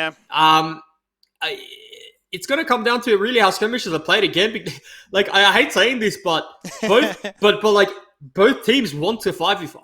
You know what I mean? Like, Camille can go to the side, sure. Yasuo can go match, and maybe we see 2v2 play out there, but I see beefy frontliners. I see Maokai, I see Poppy, Gragos, Yasuo, Wombo combo, but you know, Kindred, Camille on the flank or whatever, and we just see a teamfight break out, and who plays it better wins. So let's be blunt then. If we're looking at two 5v5 compositions, you highlight the Yasuo being a central point of this composition. Do you see a world in which if he's behind the rest of their comp is just too weak to really facilitate any other identity? Oh, it does become very hard for them, right? I think if you pick Yasuo and the champion with like its very high skill cap and you know very volatile, team fights become extremely hard when you're behind. And I think this is why they picked the Camille to match the Yasuo, because it is quite a good Camille matchup. They do have a very strong 2v2 as well. So denying this Yasuo pick means that really it's only Aphelios, and you know, Aphelios isn't going to get through Maokai too quickly. Combine that with maybe a Camille jumping on top of his head. If they don't have to worry about Yasuo, then it's going to be a very rough game for them. Yeah, and you typically don't build armor penetration on the Aphelios as well, so it can be a scary world if the Yasuo isn't a force to be reckoned with and sort of having to dip into that itemization to be a threat to continue this one. I mean, let's flip the script onto QT Tiger's end of it. We've obviously seen Hingubi play the Kindred a fair few times, loves to be aggressive, loves to get in the enemy's jungle, really abuse them and get them out of the game very quickly on. Are we wanting to see the sort of same, knowing that there is going to be a strong mid-jungle connection from Legacy? Where would you like to see Hingubi go? Hingubi, so the thing is, right, you see these double tanks top lane. If there's a free kill up there, he can path towards top lane, get the kill, and then really just leave that lane on an island. But with Kindred, it's all about being greedy and all about getting yourself to lead, right? And if that means going going anywhere, I don't imagine that he'd be able to get those kills in the bot lane, but more of it will probably potentially just be skirmishing around marks. And, pre-level 6, the Camille's probably got far more value in skirmishes than, the Yasuo does, but it'll really just be, Hingubi micromanaging his laners and telling them where they need to be at what time, because mark denial is a very big aspect of versing Kindred, and sometimes this is why we see Kindred fall out of meta, is because, yes, Kindred is really relying on marks, and they're too easy to deny. But when you have a draft that, and you have a mid laner that's enabled, a bot lane that's probably going to be pushing, how many marks can he get? Because the big number of marks that Kindred needs early on is 3. And you're saying it was around about 4 to 6, and you're in a good spot based on a 20-minute game, yeah? Yeah, 4 to 6, you're kind of happy. I mean, solo queues are always different, but I think in a professional game where people are actively trying to deny your marks, and there's a lot more synergy around where you are, where you're going to be, 4 to 6, I think is a fair mark, a fair number to have, because Kindred in a competitive setting isn't necessarily the hyper carry or the massive damage player coming out that you see in solo queue. A lot of the time, you're really using Kindred for the utility of potentially the Black Cleaver, but more important, the Lamb's Respite. Well, here we go, Jubes. It's game number 5 of week 3. Legacy Genesis taking on the QT Tigers. Our final game of the night. New faces, very new places, as some are familiar on the OPL broadcast, making their mention here in the OCS. We get to see exactly how they play in the bottom lane, and how Nightfall and Hingubi look to continue their little synergy as he starts blue side. Yeah, blue side start is an interesting one. I mean, obviously he's saying that he wants to path towards his top laner, but generally Kindred's path is just blue, grump, red, looking to do something on the map. So I think that's what we'll see from him, whereas Gragas might opt in for a full clear, because if Gragas can get away with a full clear base, get his Predator boots, he's in a really good spot, and he's very happy with life. A lot of attention shown this way towards the mid lane. This is the matchup where definitely we can have the narrative of the OCS loving to favour here. Definitely getting to see exactly how Buggy holds his own as this Yasuo, but more so how Tekka continues to really grow. We've definitely seen that he's been the silent carry, I want to say, of this roster. All the discussion shown top side of their draft. Definitely lets people know. Well, he's played a bunch of top laners mid, right? He's the top laner who's transitioned into mid lane, being able to hold his own, and now he's actually got, some sort of a top lane matchup in the mid lane with the Camille into the Yasuo.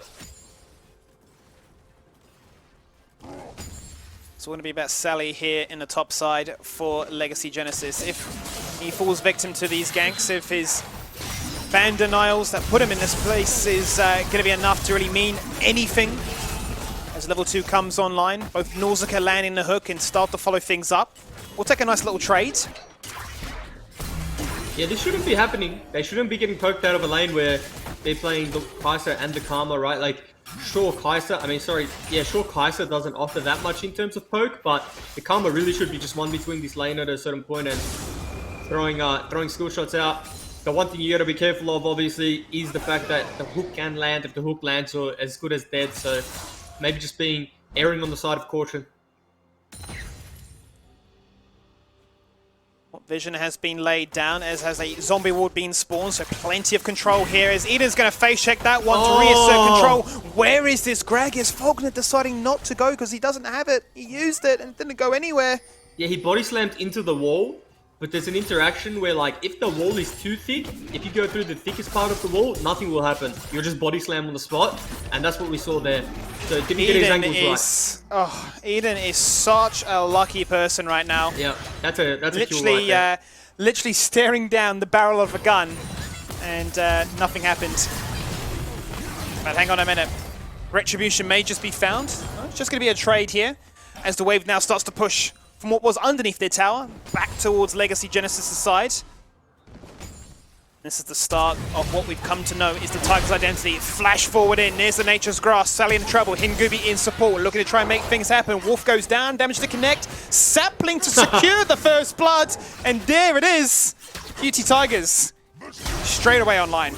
Yeah, I mean, we see Hingubi gank the top lane again at 4 minutes. I mean, it doesn't get any more clinical than that and any more, you know, I might say at this point predictable, right? Like, how many times have we seen this out of them? So, managing to pick up first blood again, you know, Maokai already with a significant CS lead, as we can see, just in terms of matchup.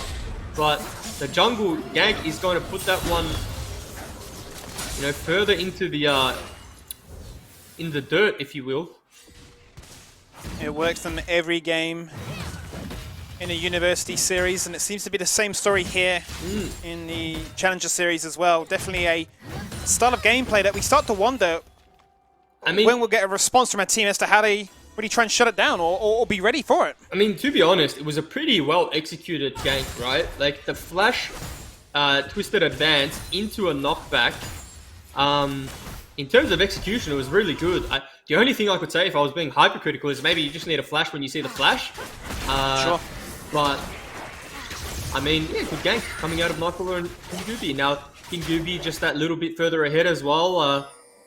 Nightcrawler goes back to lane with the Barmy Cinder and looking pretty good for them so far. All is well in the top lane right now as both junglers now showcase what they can do in the middle of this lane. Tekka up with a nice little CS advantage, at least one minion wave. Nullscale was roaming from bottom side, given the wave is in a bit of a disadvantageous situation for them. Was ready to support Falcon if they went for that collapse. He's got those Predator boots online, but Hingubi is now going to assert himself dominance in this top side of the jungle, get a control ward down for the respawn, look to try and steal away this Gromp as well, and make sure that if Gragas hangs bot side to get his team online, he's at least getting something for his efforts.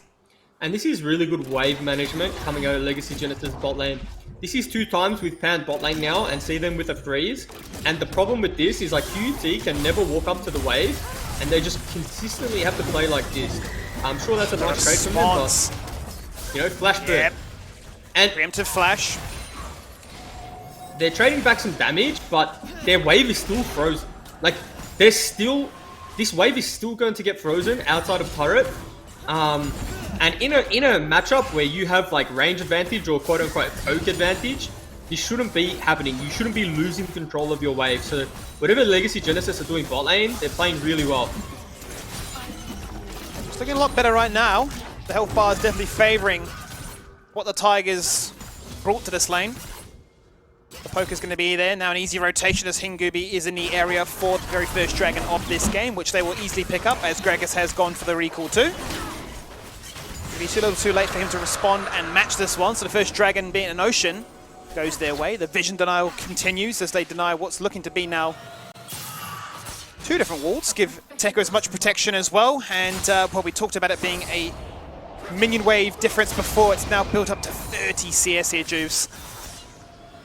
Tekka's playing this lane extremely well. I mean, like I said before, it is a hard matchup for Yasuo because every time you go into trade, Camille decides, and then Camille's also just going to be trading when she gets the attack damage shield. You know, and to top that off, the tactical sweep just destroys Yasuo's shield. So in terms of kit, in favor of Camille for sure, but still got to play the matchup out, right? And only Control spots that one out. He actually steals it as well. The ward finds infinite value and picks up the kill. The Gragas falls victim to that. Now it's going to snowball even further from Dragon to Herald to Jungle Denial. Everything going the way of the Tigers. Yeah, Gooby's really just been putting his jungle on cooldown. You know, the kill EXP managing to get him a lead as well, but really just a 2-level advantage spells death for Faulkner. Matching the cell line is of his opposition right now. Definitely can go for the 1v1. Sitting on 3 stacks so far, so definitely keeping it in check as we'd like to see Kindred at this stage of the game. Bot lane has flipped. They've gone topside right now. Would have been Nero's protection policy to continue their objective control, but may just look to continue to bully out this top side of the jungle and say there is no vision, there's no chance to ever show up here.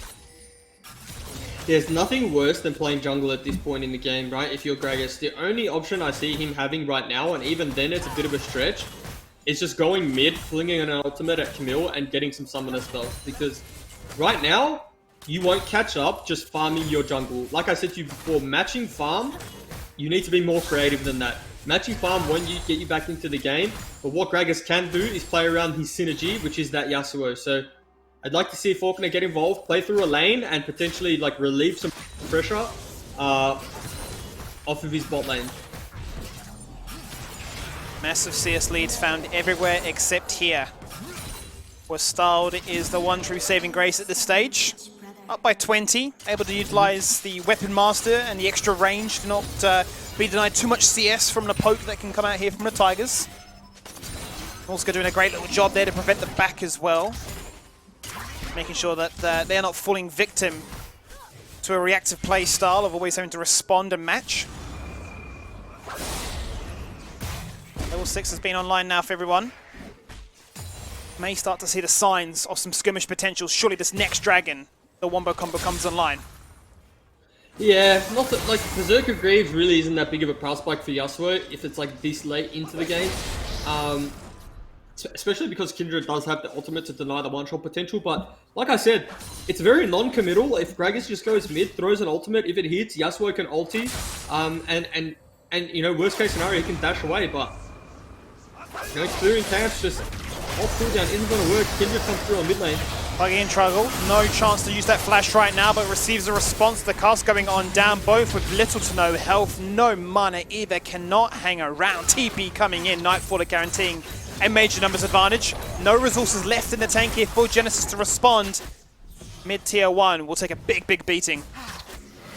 They may even look to break the turret here. All they need is one more plate, and then the Rift Herald will finish the turret off. So really proactive TP out of Nightfaller.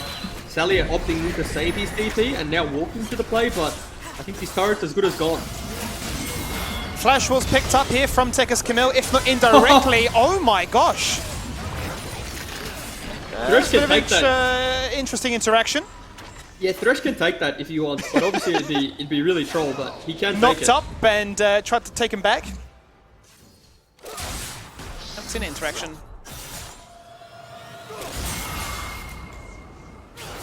So in that little exchange there too, we see Gragas lose his flash, lose his ultimate, to get really nothing out of it. So yeah, Yasuo really wants to get himself a crit item as well, doesn't he? You know, you talk about the Berserker Greaves, he's sitting on what, attack speed and just raw damage. Would love some crit. I mean, this game is by no means over, but it's slowly getting worse and worse for Legacy Genesis. They're slowly getting pressured, forced off of objectives, forced off of their turrets, like losing turret plates as well, so they really need to find an avenue to play through. Just a strong point to get some control back on the map, right? Like their vision control hasn't really been there. They haven't been able to lock down one side of the map for far too long, and they're just bleeding objectives right now without actually, you know, getting something done on the other side of the map. Because right now, look, Maokai, you know, kind of floated to that play. Poppy had TP advantage, but they still weren't able to contest. They still weren't able to get anything done, and Poppy still doesn't have that wave under top tier 1 turret. Hook shots. Used there as an insurance policy. The hook wasn't going to land, but the good idea, as Legacy looked to try and make something happen for some form of response, retaliation, given that these objectives are going across for free right now, but they do need items. And you can understand the restraint shown by them to say, we cannot afford to fight. We have nothing that really gives us a definitive power spike at this stage of the game. We're down by, say, 2,500 gold. It's a major item online, if dispersed correctly across this team. You can see that the Tiamat is there, great pushing power. Completed Sunfire Cape here for the Maokai as well. And this is where the attention has been. Nausicaa now with the Flash Flame into the Ignite, into the hook, into the box. Everything talking about going into Season 10 time, baby. Let's make something happen as Styled wants to give Legacy Genesis a chance to smile. And they pick up one, unlucky not to get a double. Yeah, really well played from the bot lane of Legacy Genesis. And, you know, whilst there wasn't much happening in terms of a team sense, they managed to just make something happen on their own, right? They just said, okay, like, we're getting choked out of the game slowly but surely. So we need to do something, which was the flash forward into the play. Really nice hook landed as well. Hingubi, questionable. Very questionable there. Having a fair bit of fun right there. So confident, no flash, no lamb's respite. It's whatever. You know, but all of a sudden now, there's a window or an opportunity to play through Legacy Genesis's bot lane. No summoners on the Karma. Wagner is here right now, waiting and ready to use the cast. Cast knocking away the lamb's respite if there's an opportunity to use it. Both top laners are looking to try and make something happen right now. Sully does not have the ultimate, but will look to try and flash and stun. Both going to stand and go gold, and Heal comes on out. The sustain element looks good so far. Cannot sidestep that one. Faulkner getting himself online. A much needed kill to give themselves a fighting chance, at least in the AP department. But Nightfaller picks himself up a double now. 3-0, going to be insanely tanky for them to try and deal with. Quick rotation from Legacy Genesis will give themselves something, but they continue to bleed map control. Yep, and so those kills are nice, those kills are great. It manages to give some, you know, restores the game to somewhat of a neutral state, but they need to get objectives off it. The main thing is turrets. They're still losing something on the other side of the map, and so yes, it's nice, yes, it's good, it was well played. Poppy managing to knock Maokai back. Cancels the Poppy Copter. Gragas ulti, bit of a party kick there, misses, but this is it. Nice Zhonya's from Gragas. Managed to get damage down. Poppy flashes into it. A little bit of invulnerability, and then picking up the kill with the last barrel there. It's going to do a little bit... It's going to do wonders for Gragas in terms of the EXP, because the fact that he's so far behind, you know, that these trades are really good for him, but still, losing waves bot side and losing a turret. Made a shot call. Now it becomes a question of what do they do with this. Phantom Dancer has now been completed. Finally, one of the major core items that a Yasuo needs to be accelerated in this game. Still doing fantastic, 1-0.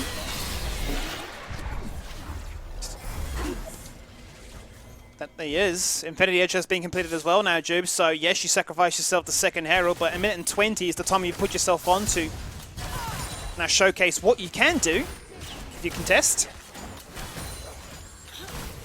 Yeah, I mean, at this point, they're just playing through Ophelia. And so I talked about the Gragas, you know, going to fling an ulti in mid lane and get the Yasuo online, but I really think you should just be following around his bot lane and taking fights around them. If you fight around this Aphelios and this Thresh, you really have a win condition. Nausicaa, like week one, very, very prominent on that Thresh. Yep. No doubt will be looking to put another big performance again here today. Nausicaa is very good on his hook champions. And I think that's when he really shines. Definitely got some laser precision with his ability to land those hooks or read the play as to where his opponent may try and juke towards. We talk about the power spikes of the bot duo of Legacy. Well, the response coming out here from Akira at least is the Athenes. Could act as a nice little buffer there to space out the damage that an Aphelios may be raining from afar. 15 seconds now. He crit as well from back there. I love it. I love watching Aphelios, like, but I hate playing against it. Well, you can't help but laugh. Is laugh the word? Laugh at Aphelios, hitting people from that far away. Oh, there it is, Jubes. That's the one-shot combo. Eden getting the ulti to juke himself back out and flash on top, because why not? Nightfaller TP's in. Bramble Vest as well as the Ninja Tabbies, but that's not going to be enough when 5 boys surround you. An all-important shutdown, and on style, no, mind you, 2-0-1. They are playing for Aphelios, and they are setting them up for success. This is the second week in a row where Legacy look like, you know, a little bit of a sloppy early game, a little bit of a deficit. Hang on a minute. Little man response. Tigers want to try and make something happen right now. Lamps will slightly be held onto because there's no need to use it into the very last stretch of the imagination. Falconer went for the dragon play, and the rest of his team tried to restore mid-prior, but they bite the bullet. So 1-for-1, all things considered. I tell you what, I'd much rather take down a Maokai than lose my fresh and get a dragon. Yeah, what I was saying was Legacy seemed to, you know, have some early game hiccups. Look like the game is, you know, getting away from them, but they managed to time and time again just find those team fights or find those peaks back into the game. And so, yeah, while it's a 3,000 gold lead towards QUT, the power of Aphelios right now is proving a little bit too hard to deal with.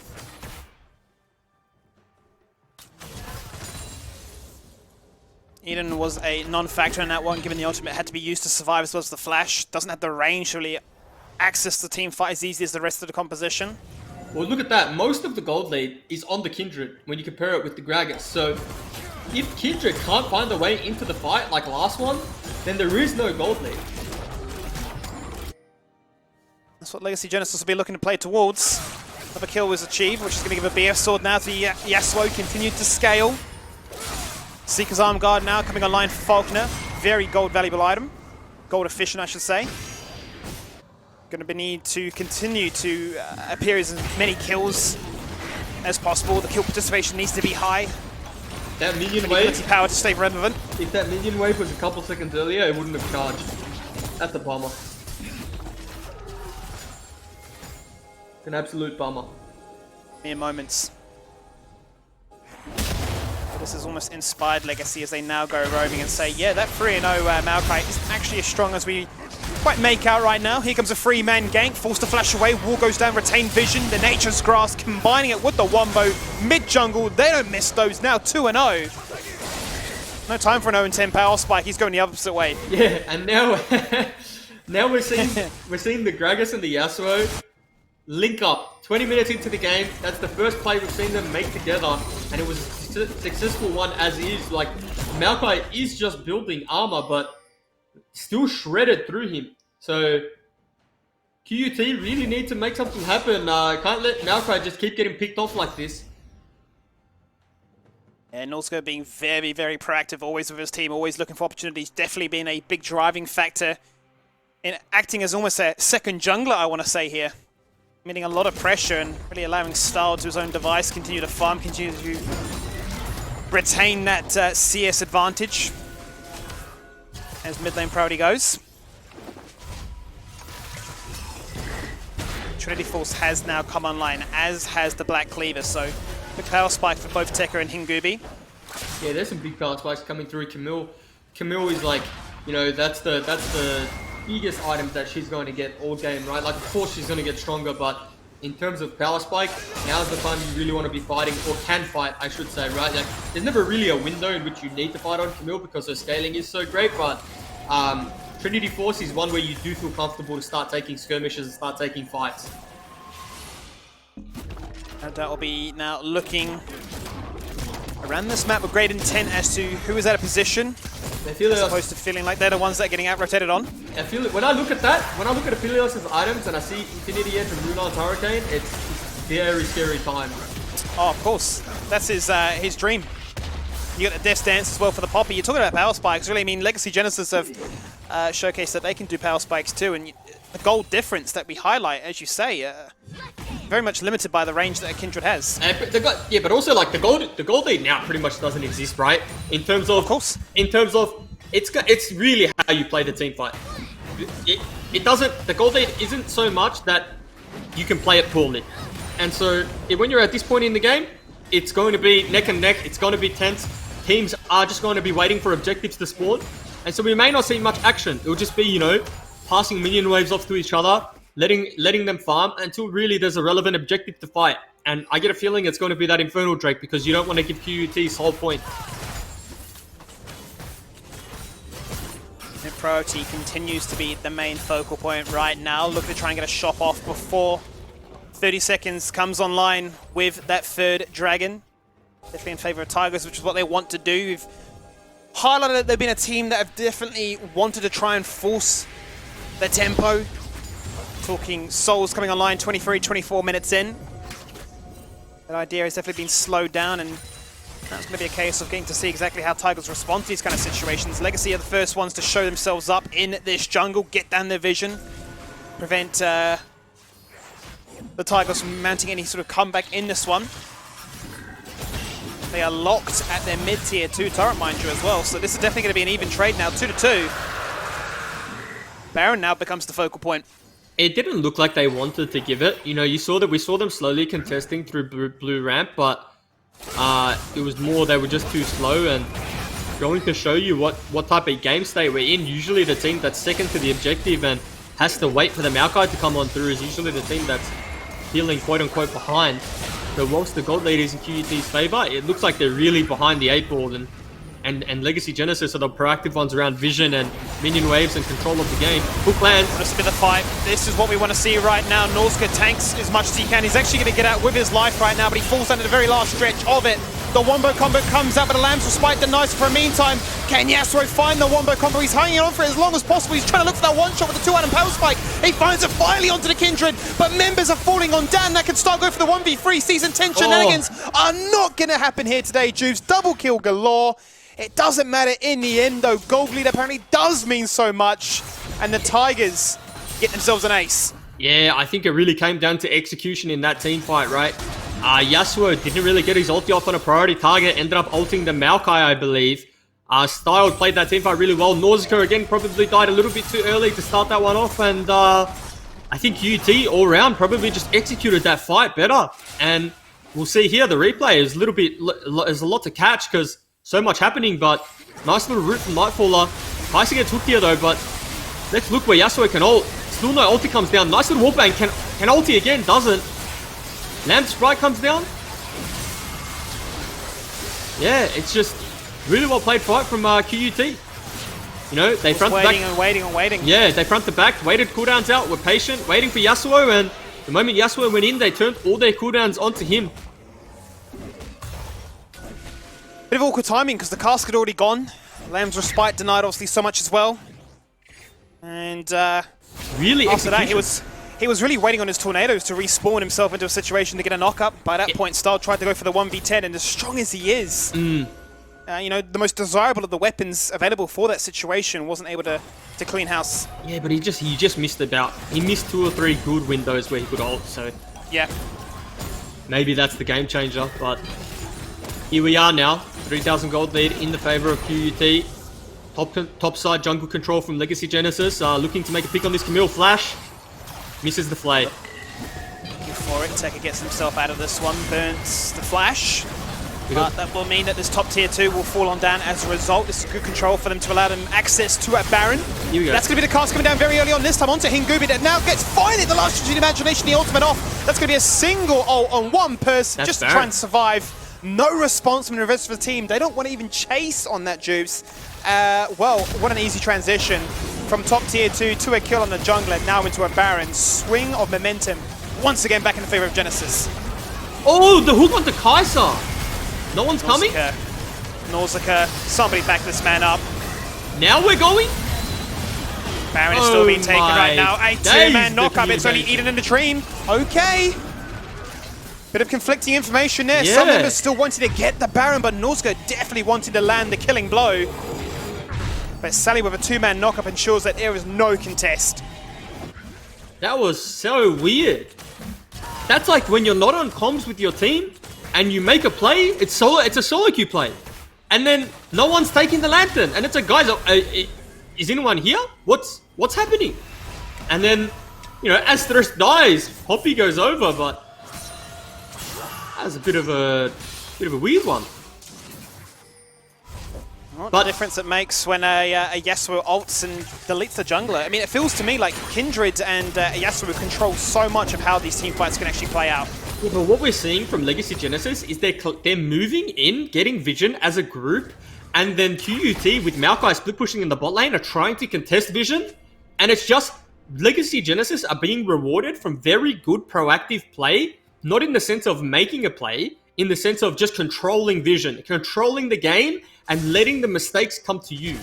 Kim Gooby had no reason being where he was, and he was punished accordingly.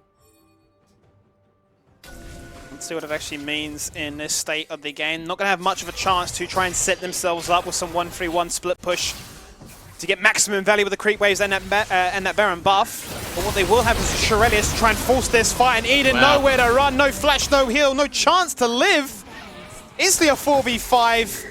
That's going to put Legacy Genesis on a situation to get 3 back-to-back Infernal Drakes. And that complements this so damn much. They want a wombo combo. And with that extra damage, it really, really makes this goal difference, which was, once upon a time, 3k, non-existent. Yeah, I don't know what they feed them over at Legacy, but for some reason, the teams that they have in the OPL and the OCS are always resilient. They never, you know, you think that the game's getting away from them, and they manage to find their way back into the game. And, you know, whilst they're still at a goal deficit, I would argue at this point in the game, they're not really behind at all. I would say they're more in the lead. They're being more proactive with their vision. They're being more proactive in making plays, and sure, they have the tools to do so, right? Gragas, Yasuo, but QUT really need to find a window where Camille has access to this Aphelios, can land a Hextech ultimatum on him, and potentially one-shot him. At the moment, it's all Legacy, just being proactive. And we talked about this, right? Like, you need to be the team that's proactive. The team that is usually the responsive one or reacts, they come off second best. Definitely seems to be the case right now. And in their attempts to gain control of waves, they're getting out-rotated on. No flash and even needing to be used. As the utility of the Shurelius is proving to be enough there to catch out opposition. Wrong place at the wrong time. Baron buff has now fallen on down as Yasuo continues to get stronger and stronger, now working towards the death stance of his own. 2 of the components required in his inventory so far. Big difference in terms of the jungle camp clear. But it hasn't been a factor that's relevant, really. You know, Falconer's job has been very clear-cut for him. Land the ult, do your AP damage, make it so that they can't itemize purely towards AD, and we stand a great chance. Yeah, like, I mean, it wouldn't be a stretch to say Falconer was really far behind in this game, right? Like, Kim Gooby had his number in the early game, but this is what happens when you draft a composition with an identity. Even though Falconer is behind, we still know what his job is. He still knows what his job is, and they're still able to execute on that, right? So, again, coming into the game with a plan and being able to execute seems to be the name of the game, right? Like, I thought Maokai might look for the flash route there onto Gragas, but credit to being popped, gets him out. I think they're definitely feeling a lot more concerned about how they set themselves up. The confidence that is usually on display is now showing a rather odd sense of discipline in that they can't afford just to fight all in, but they can afford to try and give their opponents a taste of their own medicine. You force fights on us, and we can do the same back to you. We have our own Shurelius, and it is called an Empowered Karma Shield. Down mid we go. 4v5, and now they go mid. Yeah, I think they're going to look to dive down mid here. Maybe they feel like the game's like getting away from them. Oh, nice Poppy disengage. That is the one. That is what she wrote. Tekka going golden. Now it's a massive 3-man knock-up in the backline there as Buggy tries to go golden and tries to pick up the trophy too. Takes 2 members to critical, but there's no follow-up right now.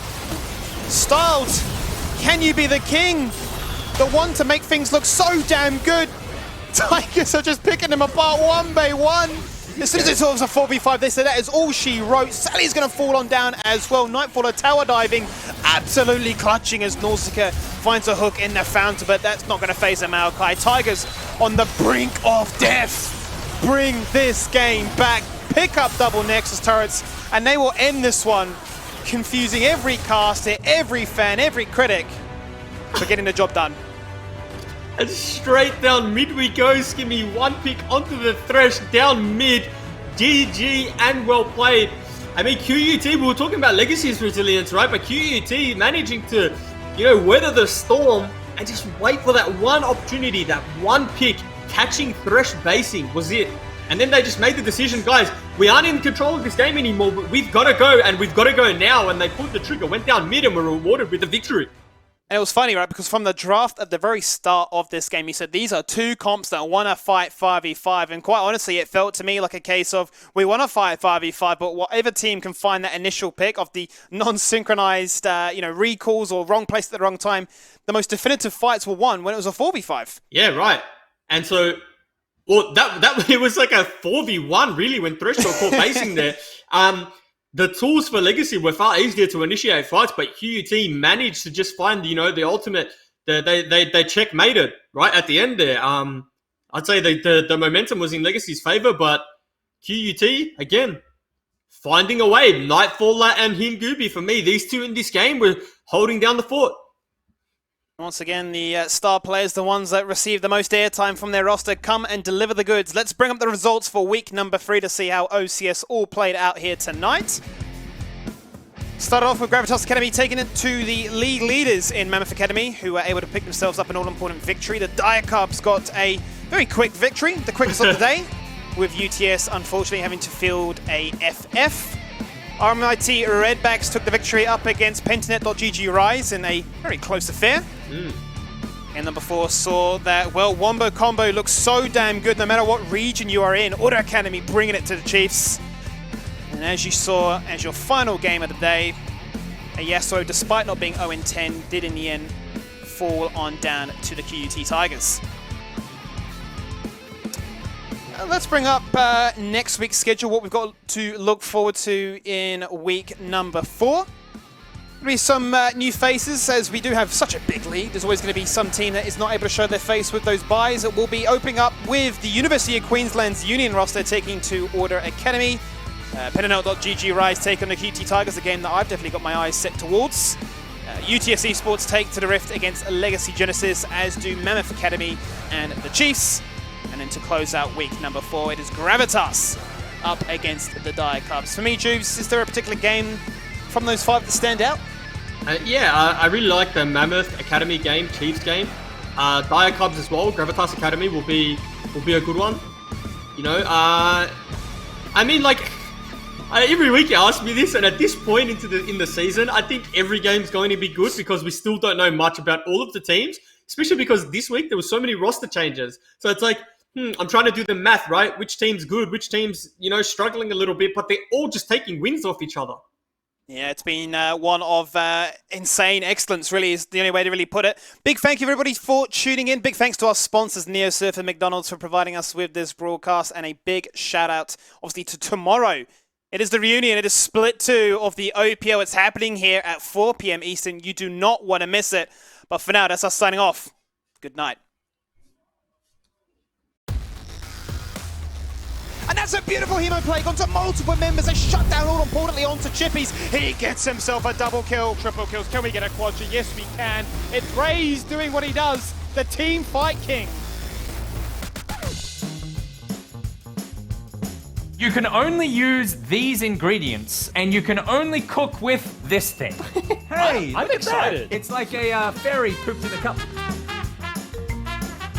Big shout out to the little legends that we created. So we've got the Fury Horn there, and then this is the mystery egg the graphics operator was making instead of that last graphic. Guys, I want Twitch chat to do it with me. Make sure your chest hits the ground like this, that's 4. And don't be afraid to go a little bit faster or a little bit slower. Just do what's comfortable, okay? My long-term boyfriend and I broke up over a month ago. How do I start dating again? Rusty, you're lonely. Finally, your ideal Valentine's Day date. PC Vaughn, Duo Q, League of Legends. Oh, very nice. I think Bomber started them off quite well, but they just got outplayed on a micro level, and I am really good at this. Send this to Frost Urine. So who here wants a really mediocre painting of Gragas? It is a time for celebration, but it is also a time for mourning. Let's start off with a eulogy. 5 Drakes to the name, a Baron and everything else. In a counter matchup. That's the carbon response. That's the legacy win right there. Is anyone wearing pants? Oh, you're wearing pants? These some shorty boys. Look at that. What has this become? There's no AFL, there's no NRL, but there is always OPL. Come rain, hail or shine,